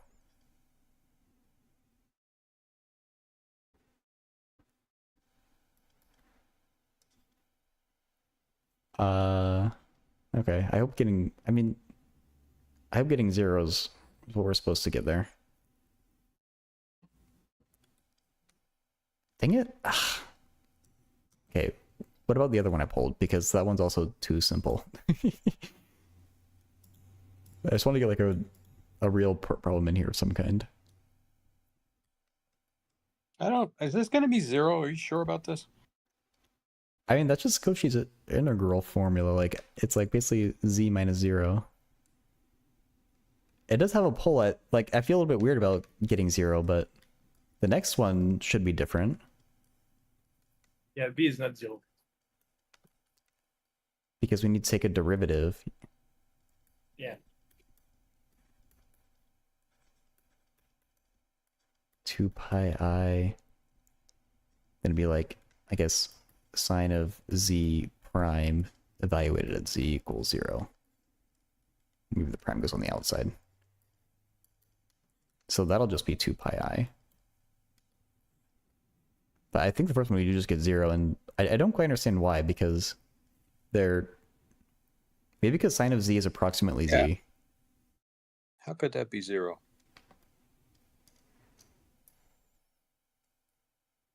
Let's write it. I'll tell you what, Don. Let's write part A as a series, because I just want to be convinced that this Okay. is going to be 0. Let me find the series for sine. Actually, Because I'm just thinking of yeah. the first term would be 1 over z. And if I integrate that around that circle, shouldn't I get...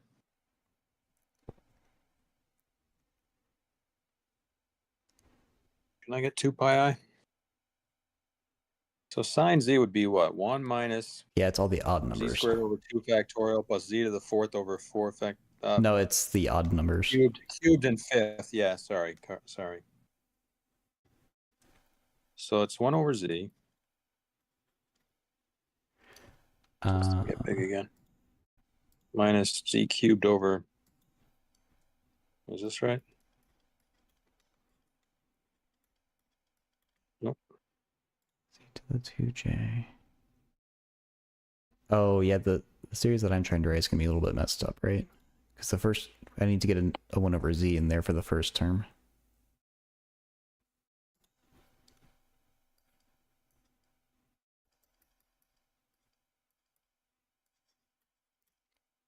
The first term of this thing isn't right.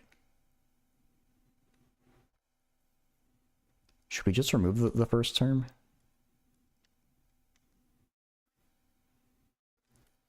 Okay. What's wrong with the first term? It should definitely start with 1 over z. Yeah, the thing That's I the wrote first just starts term. with 1, though.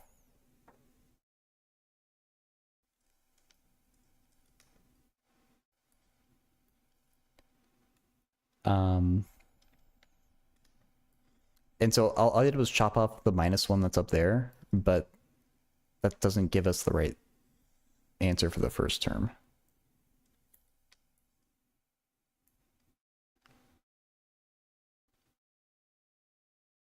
Wait, Can we write out the first, like, 3 terms? this isn't right. Did I copy this wrong? No? Isn't the first term... Oh, wait, no, the first term is just z. It's not 1 over z. Or sorry, like, the series for sine of Don, x, it starts with x, right? The first term is 1. Okay, Okay, yeah, this makes more sense I then. take all back. This is 0. I'm with you. Sorry. Okay. No, it's fine. Yep. Okay. Yep. So that's the thing. And then this is uniformly convergence. We don't have to expand it. It's good. Unless you want to do the series. I was confused because I thought there was a 1 over z, but there's not. It starts with z over z, which is 1. So we're good. Okay. So you feel convinced then? I feel stupid and convinced. Yes. Okay. That's better than stupid and unconvinced, I guess. Yeah, that's true, which I was about 2 minutes ago. So I've gotten into a better state now. Okay.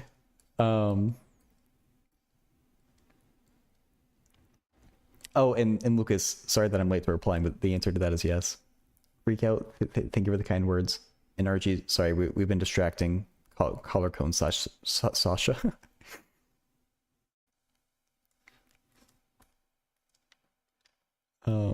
Okay, so what is the number 8 was the only other one that I pulled for this.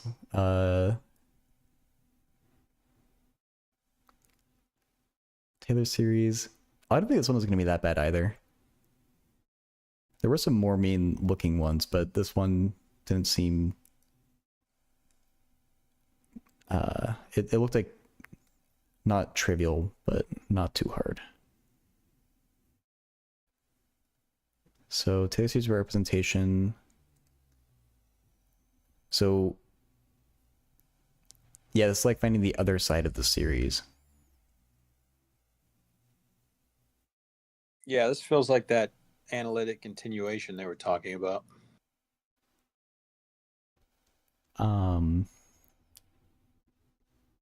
Oh, I mean, that might be... Ooh. Yeah. I wonder if that is related. 1 minus 1 over z. So I guess we can just apply the...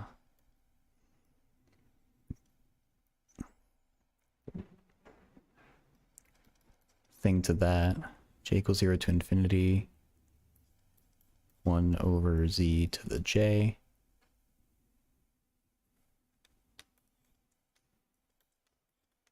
So then we get a minus sign.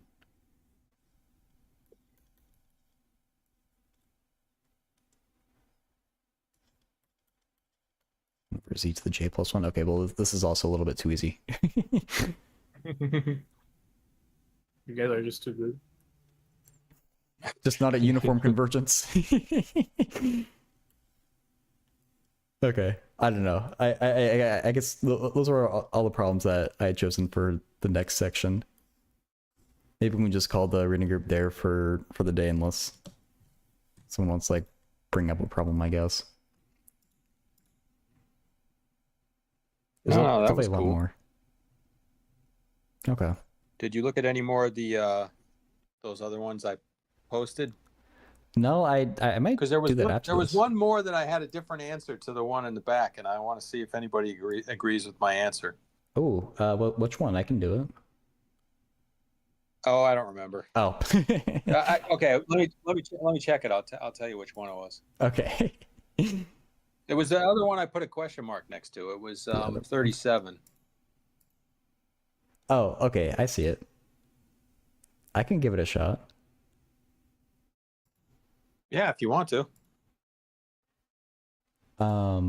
If you're not all complexed out. Never.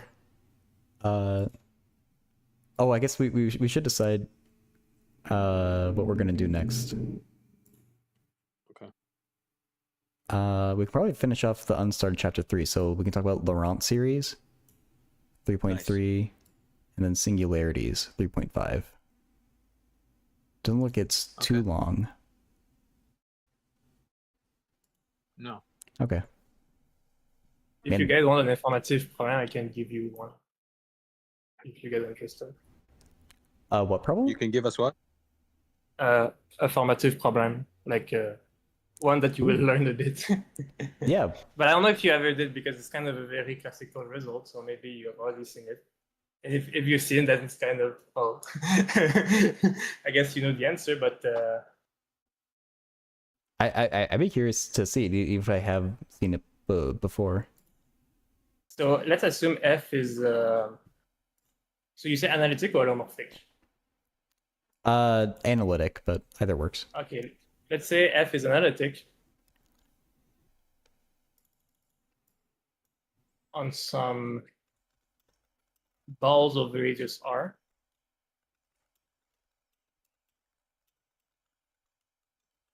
Okay.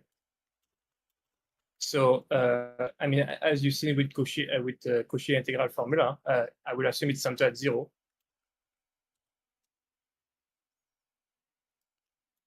As you see, with when you have an analytic function, you can always write it as a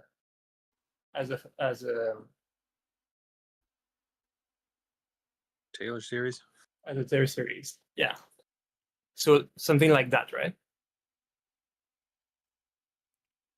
Yeah.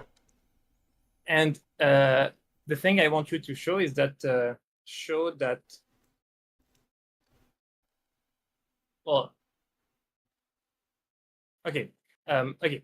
By Cauchy theorem, you know that at least for a small neighborhood of 0, you know that this function f will look something like that, right? Mm-hmm.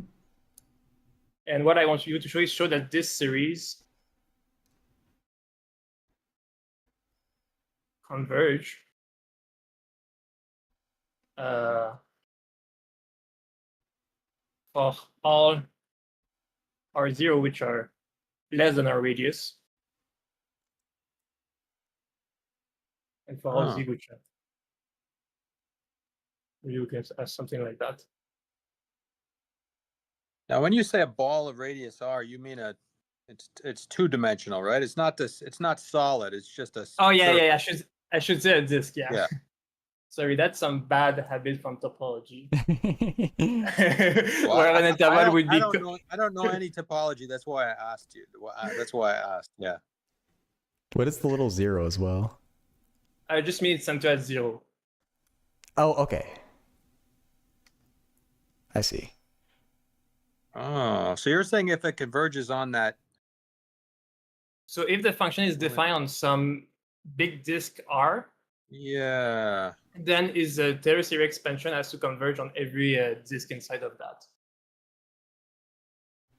Yeah, I was reading another book today, and just before we went on stream, and this was a theorem they were about to prove. So if you know it's a convergent. Yeah. So if it converges at some point, it has to converge at every point that has a smaller modulus. Yeah. So usually, analytic Now, Don, we function. just talked about this. We did?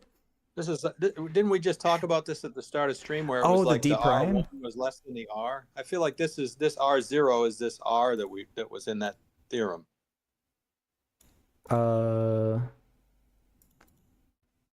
Wait, so that was one like where the domain was a proper subset or whatever? No, thing? no. It was the one where if it converged at a point, it was going to converge at every point that was closer to the origin. Am I wrong? I thought we had that in this chapter. Let's see if I can find it. Although I don't know if I should look it up because we're just spoiling the problem, right? I don't want to just read the proof. We're supposed to work it out. And maybe I will give you a little hint because if I just give you the prime like that, it's probably not that obvious.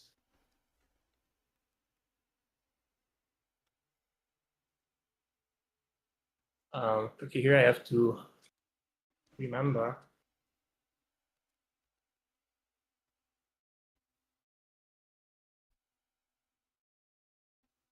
Okay, maybe I will write something like that instead.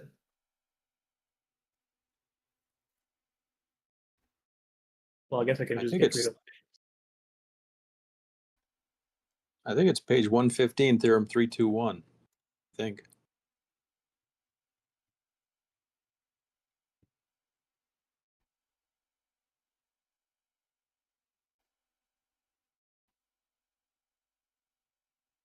Oh. Yeah, theorem 321. Is this kind of what the question is? If we have a series that converges for a point, then it has to converge for all points that are smaller in absolute value.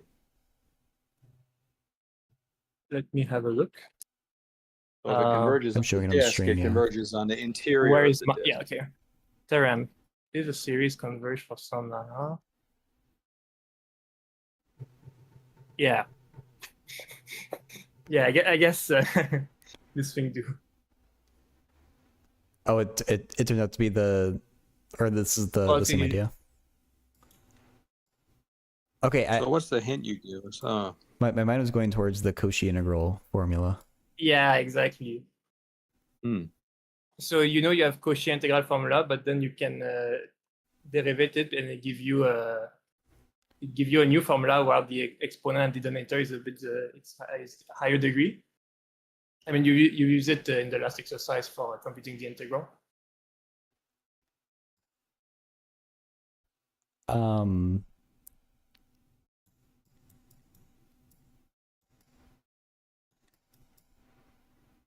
Like Wait, sorry, probably the formula just went blank. sorry. Probably I wasn't very clear. Sorry. So probably the formula is something like that, right? Well, it's at 0 because right. N factorial over 2 pi I. Oh, the n factorials cancel. That's what you were debating before.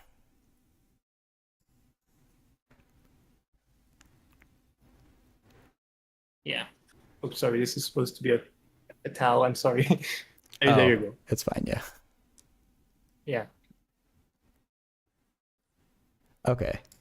And then yeah, a sub n is fn of 0 over n factorial. So yeah, and the point is that if your function is given as a Taylor series, then this integral compute actually the coefficient of your series.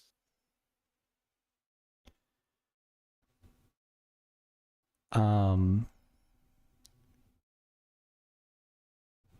so we want to use this to show that it should converge on a smaller disk. Yeah. Also, okay.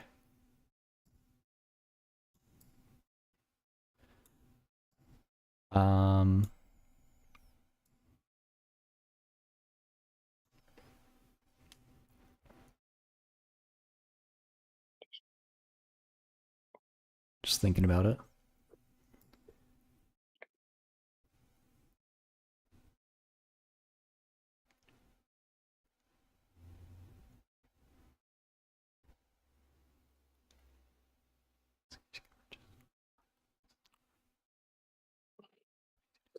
Listen or not.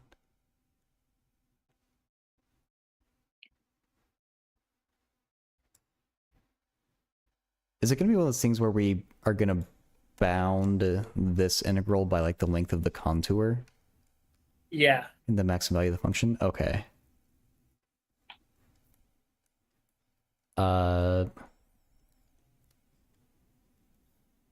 that this series converges. So I guess I'm not sure what to like start with for. I guess we're just going to consider the series on a different domain or not.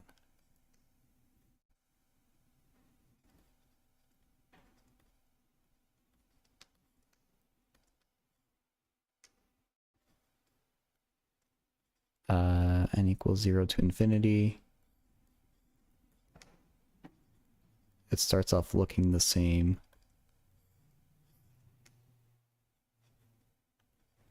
N equals 0 to infinity.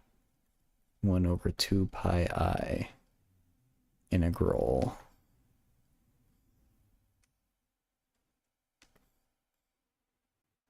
I guess that's CR prime.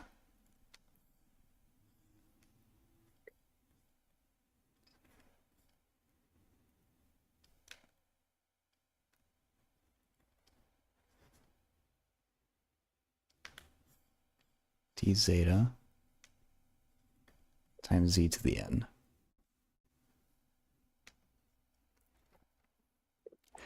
I was doing some problems on the iPad here, and I just changed all the zetas to U's. I was like, I'm not trying to write a zeta. It is really annoying to write. Usually the first one is okay, and then the further you write some zeta, the worse they get. Yeah.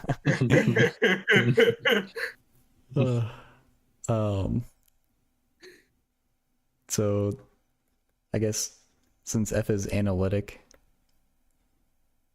it should have an upper bound.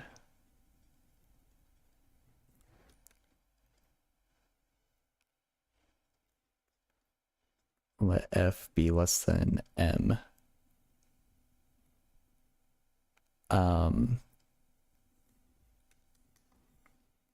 Within the domain R naught, I guess, or the disk.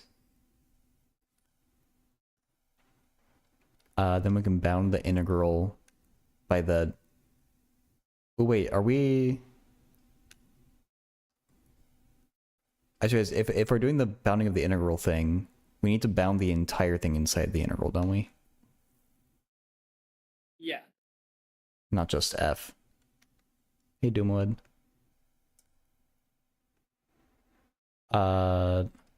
Then what I just said doesn't work.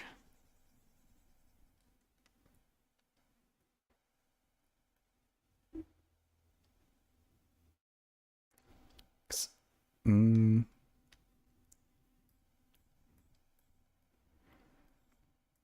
working on a complex analysis question, Dumoed. This is basically it here.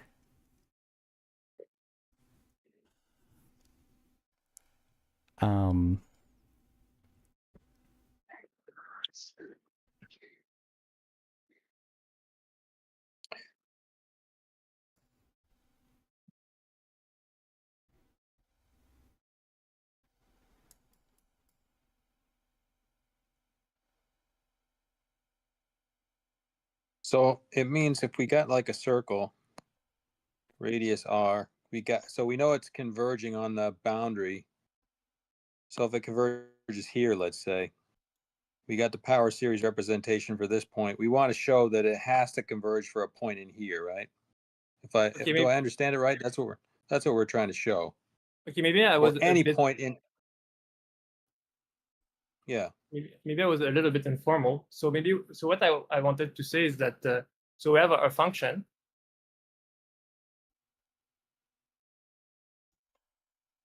Maybe I will put a little star around this expression. And we know it's given by a power series for some small neighborhood, okay? Okay. But we know that this function is defined over the entire disk.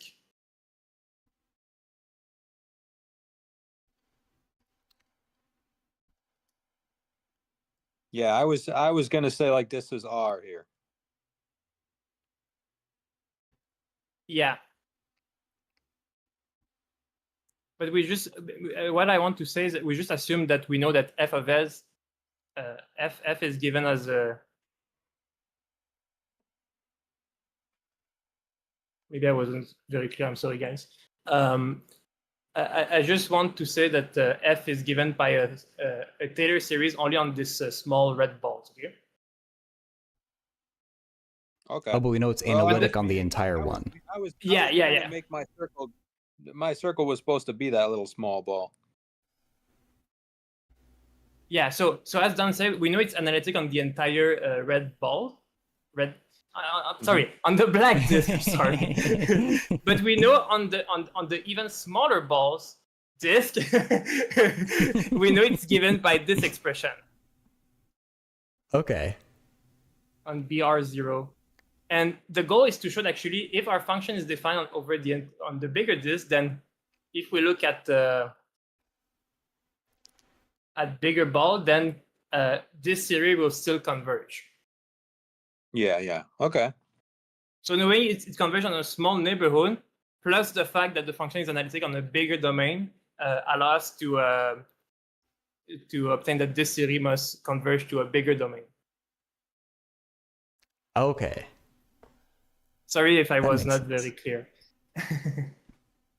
Yeah, because otherwise, if I said that the function converges on the big black domain, then it's kind of obvious because you will say just, well, we can just look at the smaller disk, and obviously that will still be true because the condition. Yeah, that's where I thought the problem was, and I was like, okay, let's try and show this, but. Yeah, my apology. Oh, we are trying to go bigger. I thought we were trying to go smaller. Yeah, no, we're trying to get bigger. Sorry. Oh. So maybe I should say on a small neighborhood. But wait, now you said R0 less than R here. Yeah. So doesn't that mean we're inside my black circle? Yeah. R0 is different than the small neighborhood. It's just something that's strictly less than R. Yeah, the red part here is the small neighborhood. In the drawing we did. Or the green part is the small, or sorry, yeah, the red part is small neighborhood, and the green part is the R naught. Oh shoot! I have two things called R0 now. My apology again. No worries. I guess it's gonna be R prime. Do I still have a 0? Yeah, that's the problem when we try to come up with question on the fly. We messed up the statement so badly that yeah. You were right to be confused. No, this is hard to make a prompt on the fly. I respect it. Okay, so maybe I might end up rewriting this, but for now I just want to get rid of it so we can start fresh.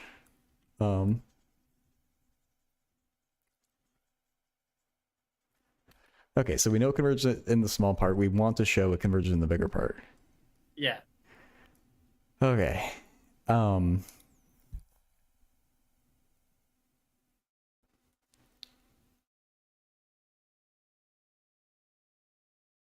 mean, my mind is going to the one theorem. I mean, I might be going backwards here, but I'd also say like consider a second function g of z that's defined on the same large disk, and that it on that small red neighborhood, it would coincide with f. And if they're both Yeah. analytically have to be the same function. Yeah. But I don't know if But this that's doesn't- backwards. Yeah, but this doesn't really help you because you don't know like if G is given by a series, right? On the entire black disk, right? Okay. So that's kind of the hard part, is to show that if the function is given by a power series on the small disk, then it has to be also given by the same power series on the bigger disk. At least the coefficient doesn't change.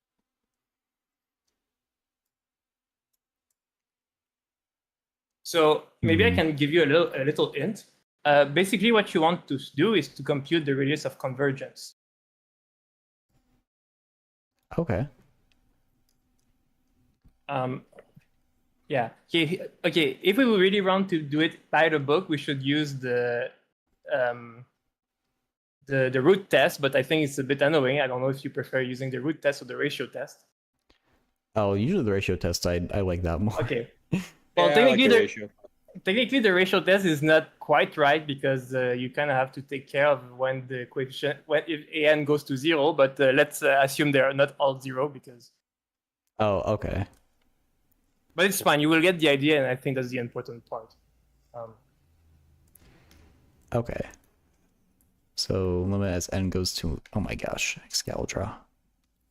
Then we're gonna have to plug in the thing that you gave us for a sub n with Cauchy integral formula.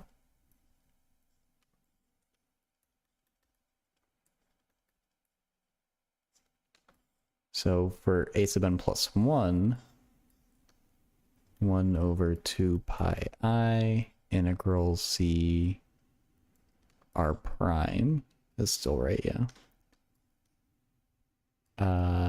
F zeta n plus 2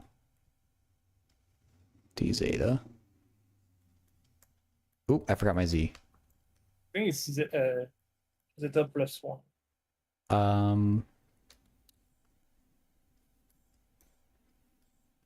Oh no, you're right. You're right. Yeah. We computed an plus 1. Yeah, you're Yeah, because like we're going one more derivative. right. I was thinking a step further. Sorry. Z to the n. Okay.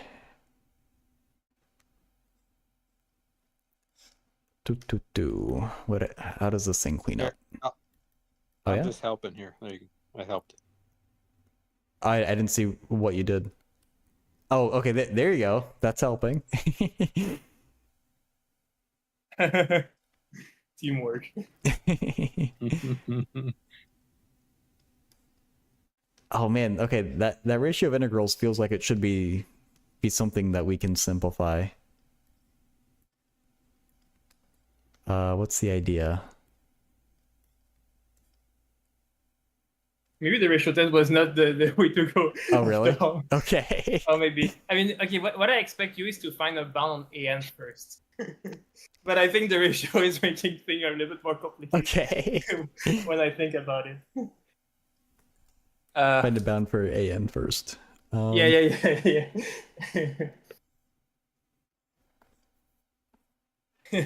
Okay, so then we're gonna get to the struggle I was.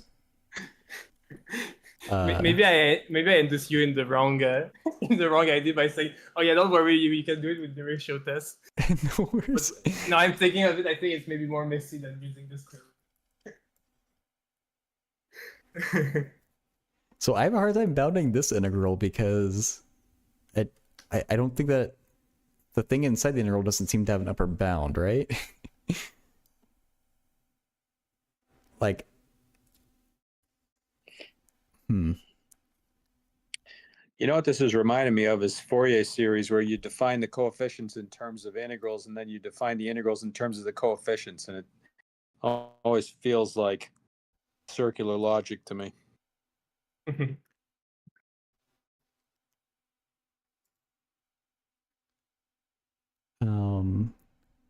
we might I get mean, I know to it works. that. It's just it's like magic.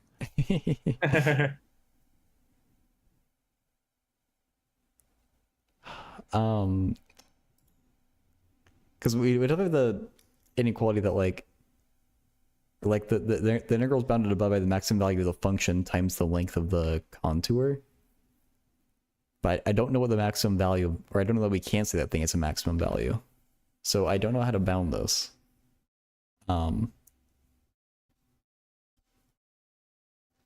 Okay. Okay, here maybe maybe I still had forget something in my statement. I'm sorry. No, it's okay. It's okay. We get maybe the problem is actually harder to state than the black disk is a closed disk. Oh, okay. Oh, I forgot. Yeah, it's defined on a domain. It's not just like an unbounded thing. Yeah. Because if the actual contour, if the black domain is open, the function can be unbounded on it, which could be pretty bad. But if we assume we're on a closed disk, then this function will be bounded. Actually. Well, f will be bounded.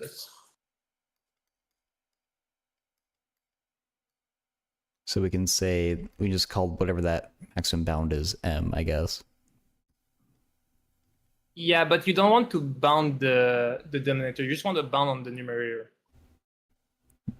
I thought we need to do the entire thing inside the integral, though. Or like... Yeah, we're going to do it, but the thing we really care is... Sorry, Yeah, wait, you're just going to like replace the inside of the function just that with m? Yeah. Oh. Okay. Well, that's going to be a bound, but yeah, you get the idea. Guys, I'll be back in 2 minutes. All Okay. right. Take care, man.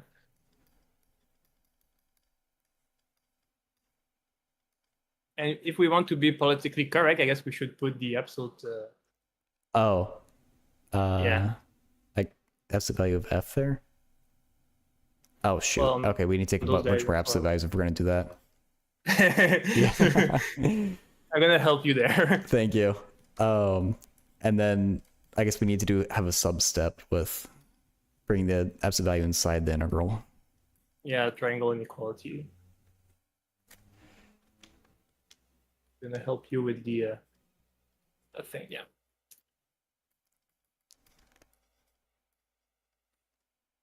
Okay, nice.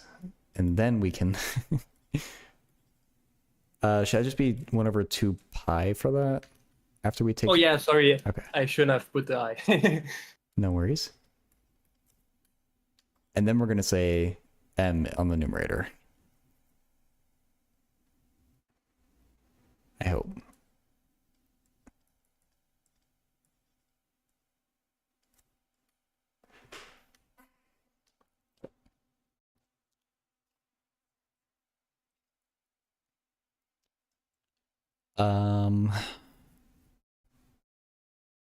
Well, I guess this integral, can we just evaluate it? It's just, oh yeah, okay. This, the m can come outside of the integral. Mm-hmm.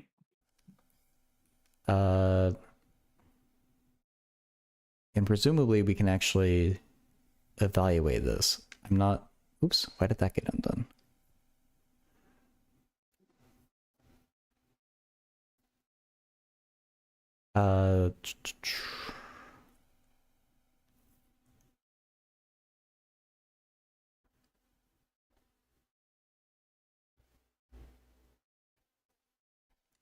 Now, if we still have to use... Well, I guess no, this wouldn't be Cauchy integral formula because the absolute value messes that up.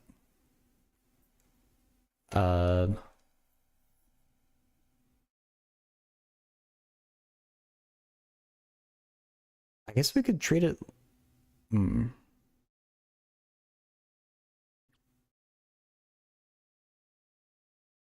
back. Oh. Welcome back. Oh yeah, well, welcome back. This is just a... we're integrating around a circle, so that's just a constant. Yeah. Okay. I guess that's r prime to the power of n plus 1. Is that right?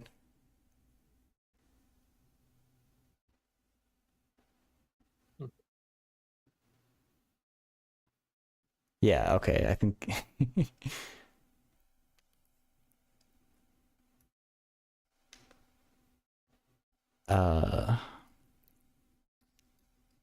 r prime n plus 1. Hey, Dram. Yeah. You're Oh. just forgetting a little thing, though.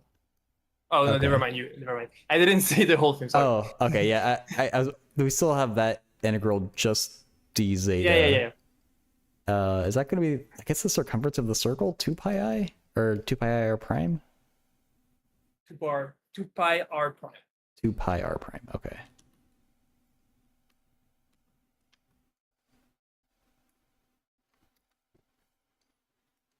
Ian Stuckey still streams, yeah, just not super regularly, but they streamed just a few days ago.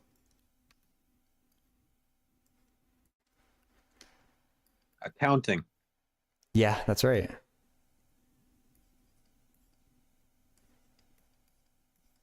Okay, so m over r prime to the n. That's our upper bound for a? Yeah. Okay. And then we can ratio test. Yeah. Okay. So that's less than... Oh, I say ratio. Okay, maybe the Or- ratio test will work. Oh, yeah, I mean, I guess we could do the root test too. It's probably not difficult Yeah, either I mean, way. I think. Yeah, maybe the two will be easiest actually. Root is easier? Or... Well, I guess both will be somewhat easy, so I think you should be fine with both. Oh, okay.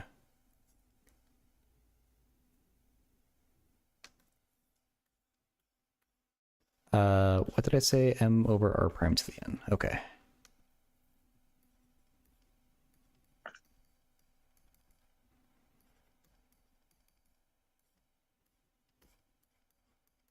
To the n, z to the n. Limit as n goes to infinity. Whew, okay, almost there. We get, I guess, a 1 over r prime, magnitude z, and we have no more n's. Oh, hey. Okay, so that's equal to z over r prime, and we're going to require that's less than 1. So whenever z is less than r prime. Is that what we wanted? I think it is. Okay. Oh, you got it. Yeah, like a champ. Wow. There's a few tricky steps on the way to getting that bound. Yeah. And one consequence, so it's pretty useful to know that if you're working over a disk, that you can always assume that your analytic function is given by a power series that converge on the entire disk. And one consequence of that is that if f is I don't know if the book used this term, but sometimes we call a map from C to C, which is analytic, we call it an entire function. I don't know if you heard of that. Oh, yeah. Yeah. An entire function. Then f of z.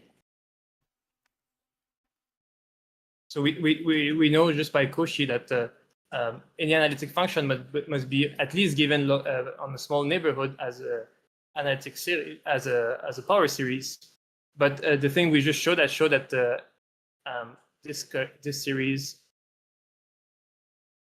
has an infinite radius of convergence.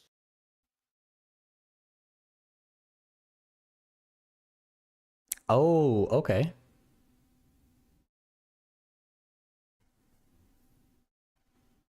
Which is quite handy. So, for example, cosine, sine, all the usual function that you may encounter. if you know they are defined over C, then you know that their Taylor series has to converge everywhere. Neat. And so you can just find the And- Taylor series at some convenient point and know it works everywhere. Yeah, and usually when you don't have a function which is globally given by a Taylor series like that, it's because we have hole in the domain. Okay. For example, if we have f of z, which is given by 1 over 1 minus z, then this guy is analytic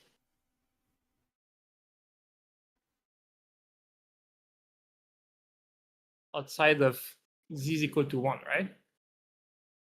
Yeah. Right. So if we draw a picture, so the domain will look something like that. So we have a 0 here, and then we have the 1 here. 1, 0.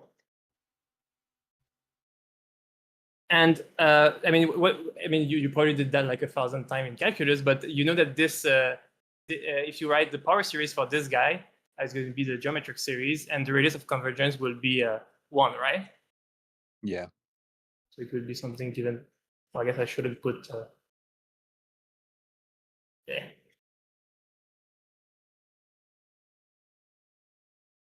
And the reason why is that is because we have a singularity when we reach z is equal to 1. Right. And if we took some random point in our domain, like for example this random point, we will be able to find a Taylor series around that point. So maybe we'll call it z0, and the radius of convergence will be up to that. Oh, okay. Yeah, this distance. Yeah, until we reach a point where a function is not analytic, then the Taylor series will stop converging at that point. Huh. Which can be a cool thing to think about why some Taylor series sometimes start diverging after some radius is because your function is no longer analytic after that point. But if you're analytic on a big disk, then your series will converge. So it's a kind of a nice it's kind of a nice picture to have about why series converge. Yeah, that's neat.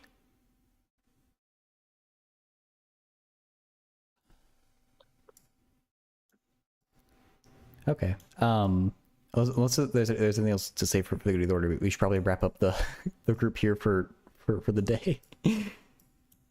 Yeah. Sasha, Yeah, very, very good. thank you so much for hopping in and for giving us this impromptu Thanks. problem as well. Yeah. Sorry if I was a bit not too precise at the beginning. I mean, this is all spontaneous, so I'm impressed that you can do all that. Yeah, you guys welcome to hop in the future if you have something to say. So, yeah. Yeah, it's much better when it's not just me here. I struggle. I struggle too much. Oh boy. I think you guys are doing great. I think you're really making a good team.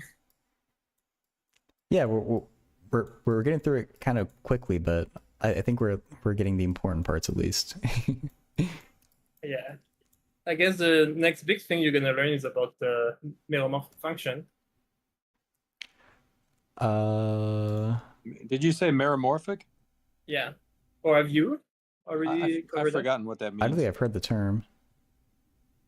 So it basically means they're a ratio of two analytic functions. At least locally. Oh. I remember my lecturer at Sydney University always talking about meromorphic functions. Yeah, for example, 1 over z is kind of the good example of a meromorphic function. Or a rational function. There's way too many prefixes you can put in front of morph. Oh my There's god. way too many. Isomorphic, Every time you think you know them holomorphic. all, there's more around the corner. Oh yeah, I mean, Matt would just put that. Ugh. If we try to list them, we have homomorphism, we have, I guess, holomorphisms. We have symplectomorphism, we have diffeomorphism. That's right. A lot of funny words. I don't know where they came up with these terms. There's a lot of like words I've just never heard of that we have for math. Oh Okay, yeah, the index says page 150 and then page 217. Are we almost at page 150? Maybe. Yeah, that's what we're gonna. It's in section 3.5. Okay. Oh yeah, meromorphic function. yeah. And after that, you have the residue theorem, which is kind of I mean, those are kind of the big theorem you have the next chapter. Only poles in the finite z plane. What does that mean? Oh, there's no pole at infinity? Is that what that means? What would pole at infinity look like though? I guess something like approaches 0, like 1 over. Well, Yeah, it like would e to mean the it goes minus to 0. z or something. Yeah, but actually, you cannot have holomorphic function which are defined over the entire sphere. I don't know how you call it, maybe you call it Riemann sphere, I don't know. Maybe the projective Oh, line. yeah, the Riemann sphere. Yeah. Like the only holomorphic function which are defined on the entire Riemann sphere are only constant, so there is nothing interesting. Huh. And for the meromorphic one, they're only ratio of polynomial. Interesting. For example, sine of z is not, yeah, it has a singularity at infinity, but the singularity is pretty bad. I mean, you're going to cover that. It's called essential singularity, and there is I saw that somewhere in here. Yeah. yeah. Essential. Yeah. Okay. Neither removable nor a pole. Oh, that sucks. Yeah, I mean, there's like singularity like 1 over z, where you can just multiply, for example, by a polynomial like z, and then you can just get rid of the singularity. Oh, okay. But there is like way worse thing that you can get. For example, if you have e exponent 1 over z, Right. then at 0 it's not defined, but you cannot multiply by a polynomial to cover the, like you cannot multiply by a polynomial and get the analytic function, because the exponential is just too strong. Interesting. And this guy is called essential singularity. And there is a kind of a final bus of complex analysis if you want. It's called well, I forgot the name, I guess. That's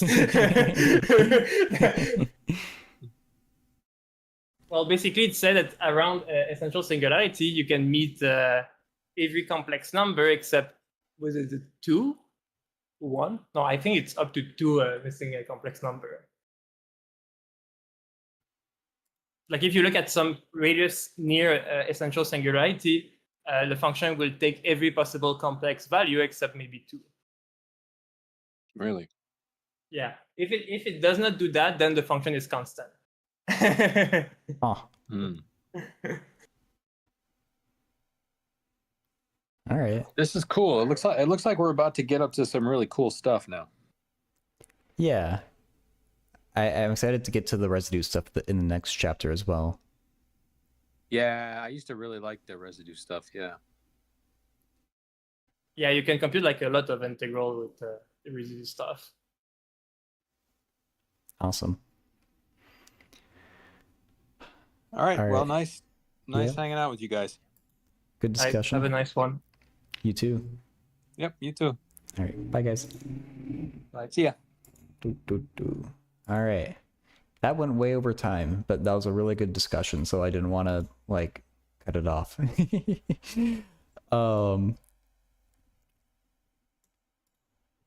Dram, you had ChatGPT make a formula for free. I'm sorry, you typed that like eons ago, and I just didn't have a chance to reply to it because I was trying to think about what Sasha was saying. But you'd be welcome to share the formula here if you want. No. I if I wanted to cut it off, I would have said something. I was very interested to hear whatever you had to share with us. I keep knocking my pen over. I'm gonna switch over to YouTube and Twitch information. I'm probably gonna stream for a ton longer, but let's kind of chill out for a bit. I should really change the caption that's below there because I use the scene for so much more than just that, but who cares?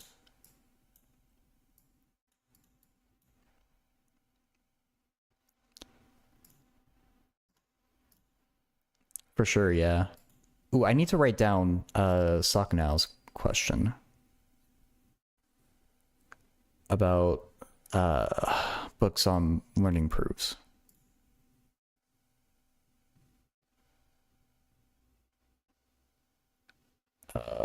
Where's my what am I looking for? Thumbnail.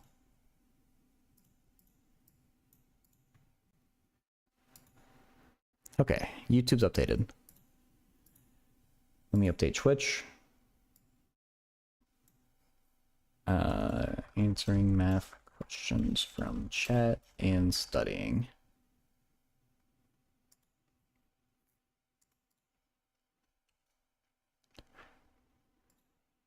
This is going to be a big one.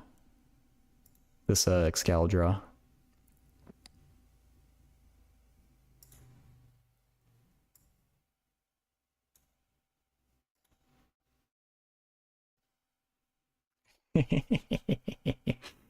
Let me share this meme that someone posted in the Discord. Oh, this is they're just talking before. I fear no man, but that thing that scares me. I think they're. The more I've read this book, the more I've started to appreciate it. I still don't like the language that it's written in, but it's explanations of things are actually not bad. Sections 3.1 and 3.2. We'll move on to what sections? Like 3.3 and 3.5 or something.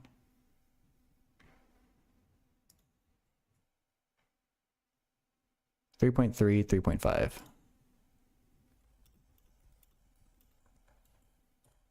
Okay.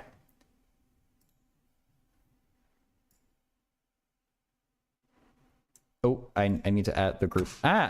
Dude, I keep knocking my pen over. Okay.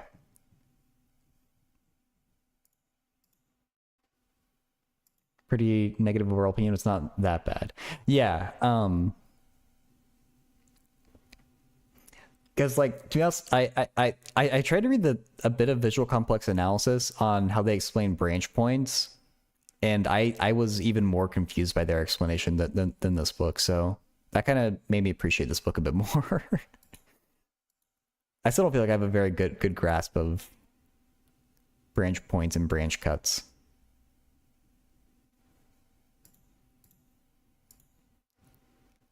Oh, I forget who linked this book, but someone linked this book before. I just skipped straight to their explanation of it. I didn't read everything before it. Okay, Sock now. I need to open up a notepad. I bet Math Spellbook would have ideas. So I think he was studying that.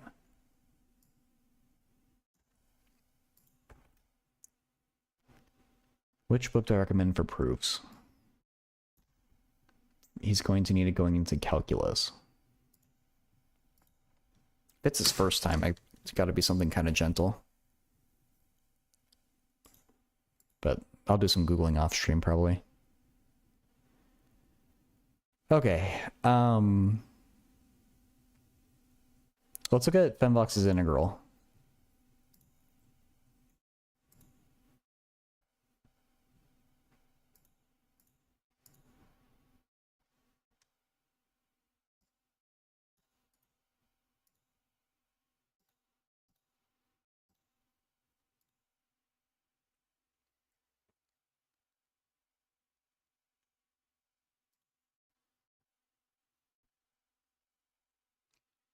So number 37 was the other one that you question marked.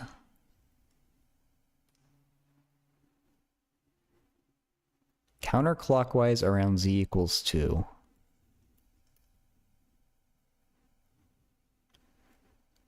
What's happening here?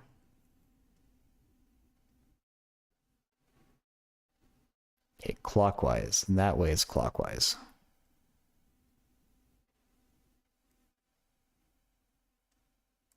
That way is counterclockwise.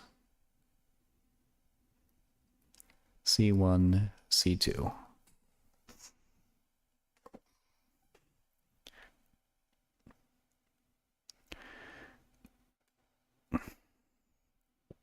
That lines up with like the branch cut thing, right?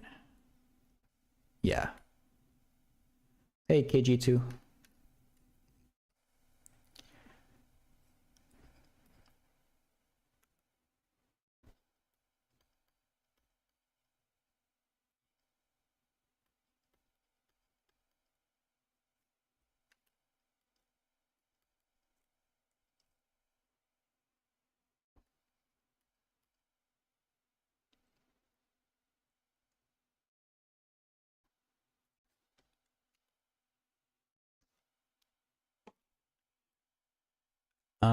Okay, so what's that? So we have singular points or poles. I can't remember my words.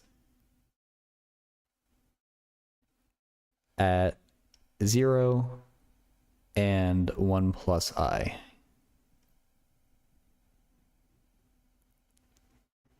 If you have an idea for the problem, feel free to throw it out there.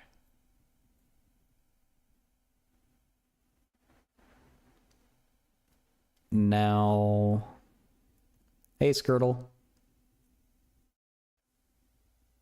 Are you guys starting soon?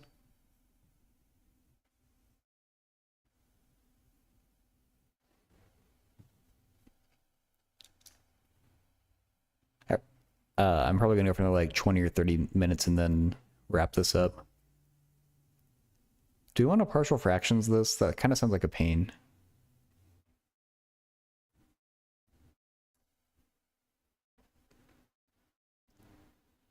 Sounds good, Skirtle. Yeah, I'll hop in it in a little bit.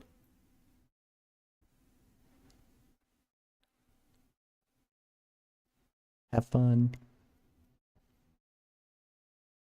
The degree on top and bottom are equal, so we wouldn't want to partial fractions immediately. Under one condition, KG2. What is your condition?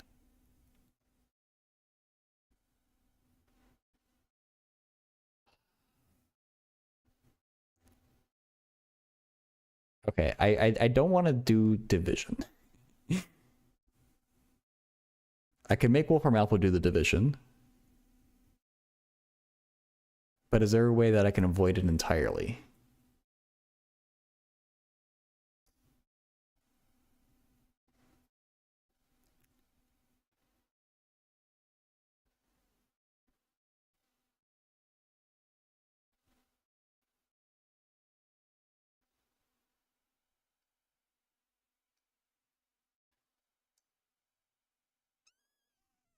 You know what? Well, actually, wait. So what do I want to get? I guess I want to get Cauchy integral formula. I think we can, but not immediately, because we have mixed, like, we need it so there's only like one pole, I think, and we have one pole at 0, another pole at 1 plus I, and we need to do partial fractions to deal with that. I think if we want to use Cauchy's integral formula, we need to do long division, and I'm not a fan of long division. Well, not. I mean, yeah, I'm just not a fan of it flat out.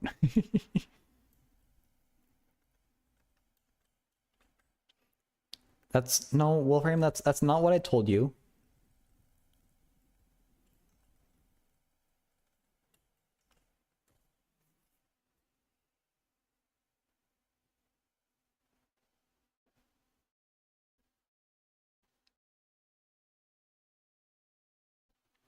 This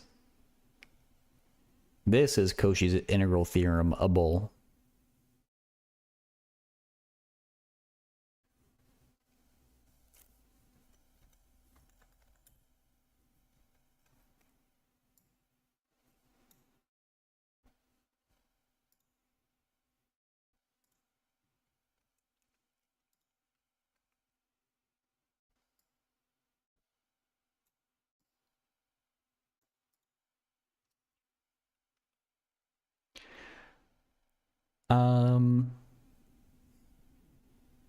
Yeah, I assume we have to do this. I don't know of a shortcut, unfortunately.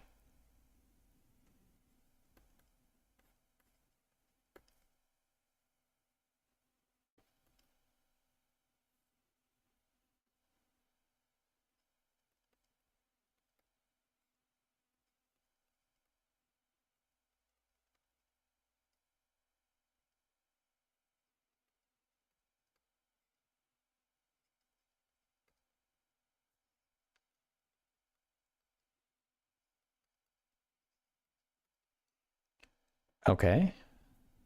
And then we split these up into we say that C is equal to C1 or C2 minus C1, I guess.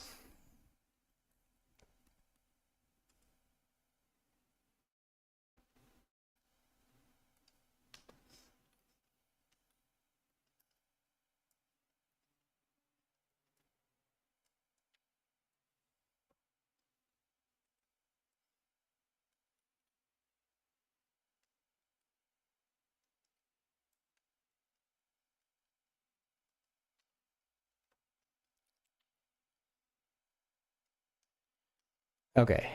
And hey, Shreyansh.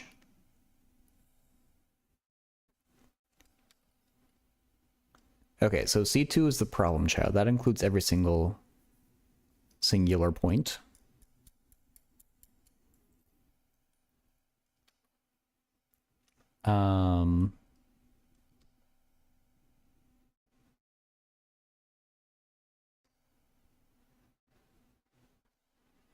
I need to look back at the... Do I need to look back? Okay. Cauchy's integral formula that I just have memorized now.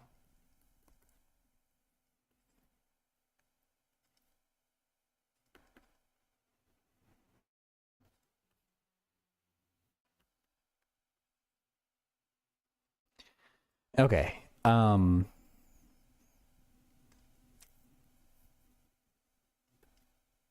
So this first integral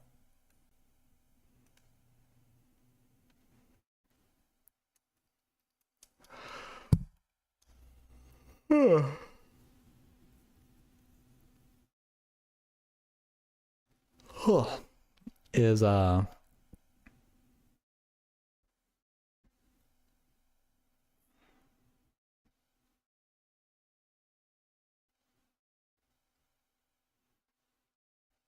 3i over 2 times the result from the integral formula.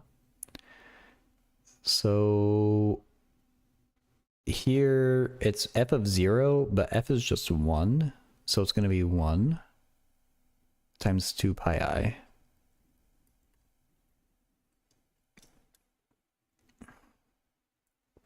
Yeah.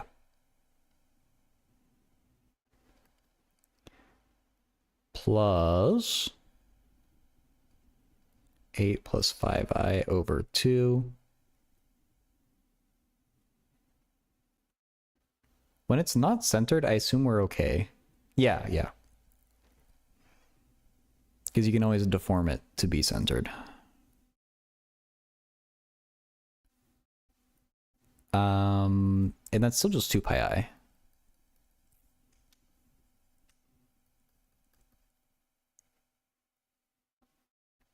What did is that 11i? It is. Why did I write it so crappily?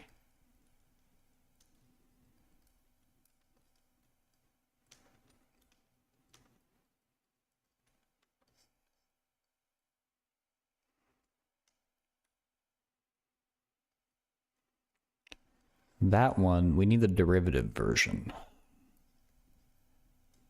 Fn z is n factorial over 2 pi I f zeta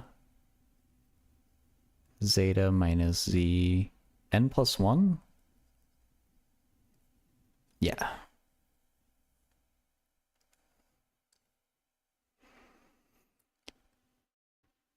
So that's just going to be 0 though. That's the weird thing with the derivative thing. Because on top we basically just have a constant.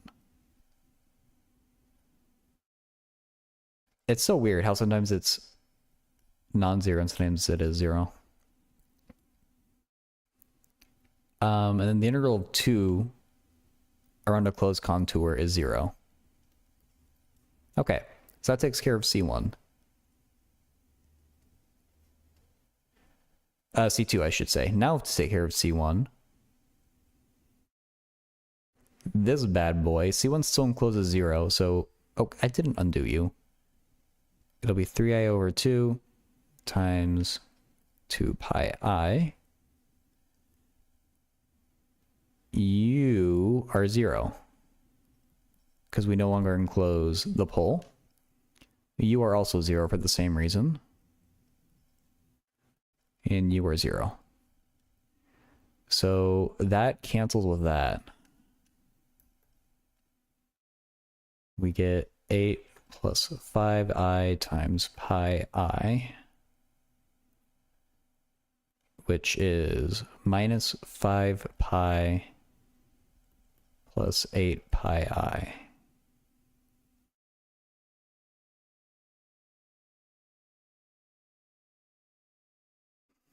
What is the answer supposed to be? What do they allege the answer to be? Yay? So we agree with each other, I assume. They get minus 5. Oh, yeah. They do seem to have left off a pi.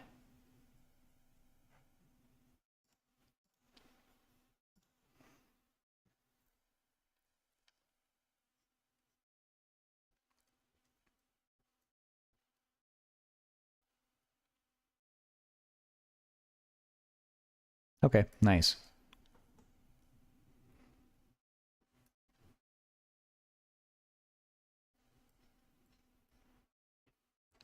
Did you just like do the long division also? Oh, actually, well, you did this ages ago, so you probably don't remember. Another 12-year vindication? Yeah.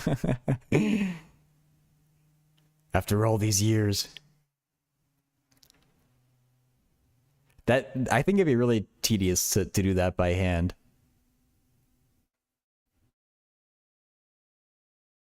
Because you'd have to do long division, and then you still have partial fractions. So that's just a lot to do by hand.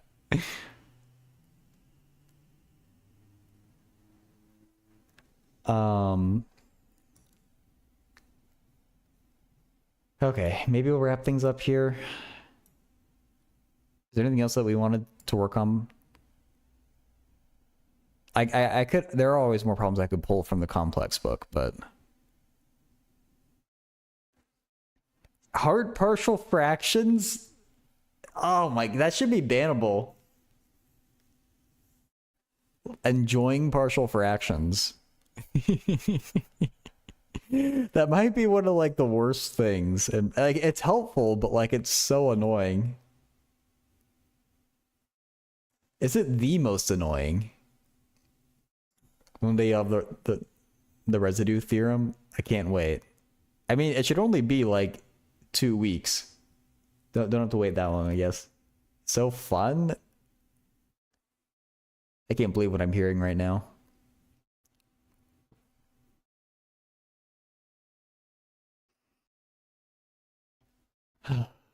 Okay. So yeah, maybe we'll just call things here because after that like hour and a half discussion on side of z over n, brain's feeling a little tired. You eat olives while you do partial fraction decom.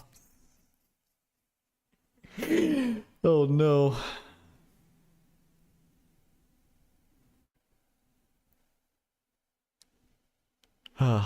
If I go to hell, that'll probably be my punishment.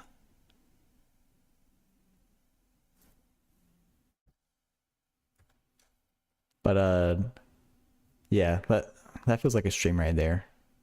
Just in time for the good song. Oh yeah. Oh yeah, it's the other song. It's not the song. Okay. People are here on YouTube. Thanks for being here. Back on YouTube on Thursday.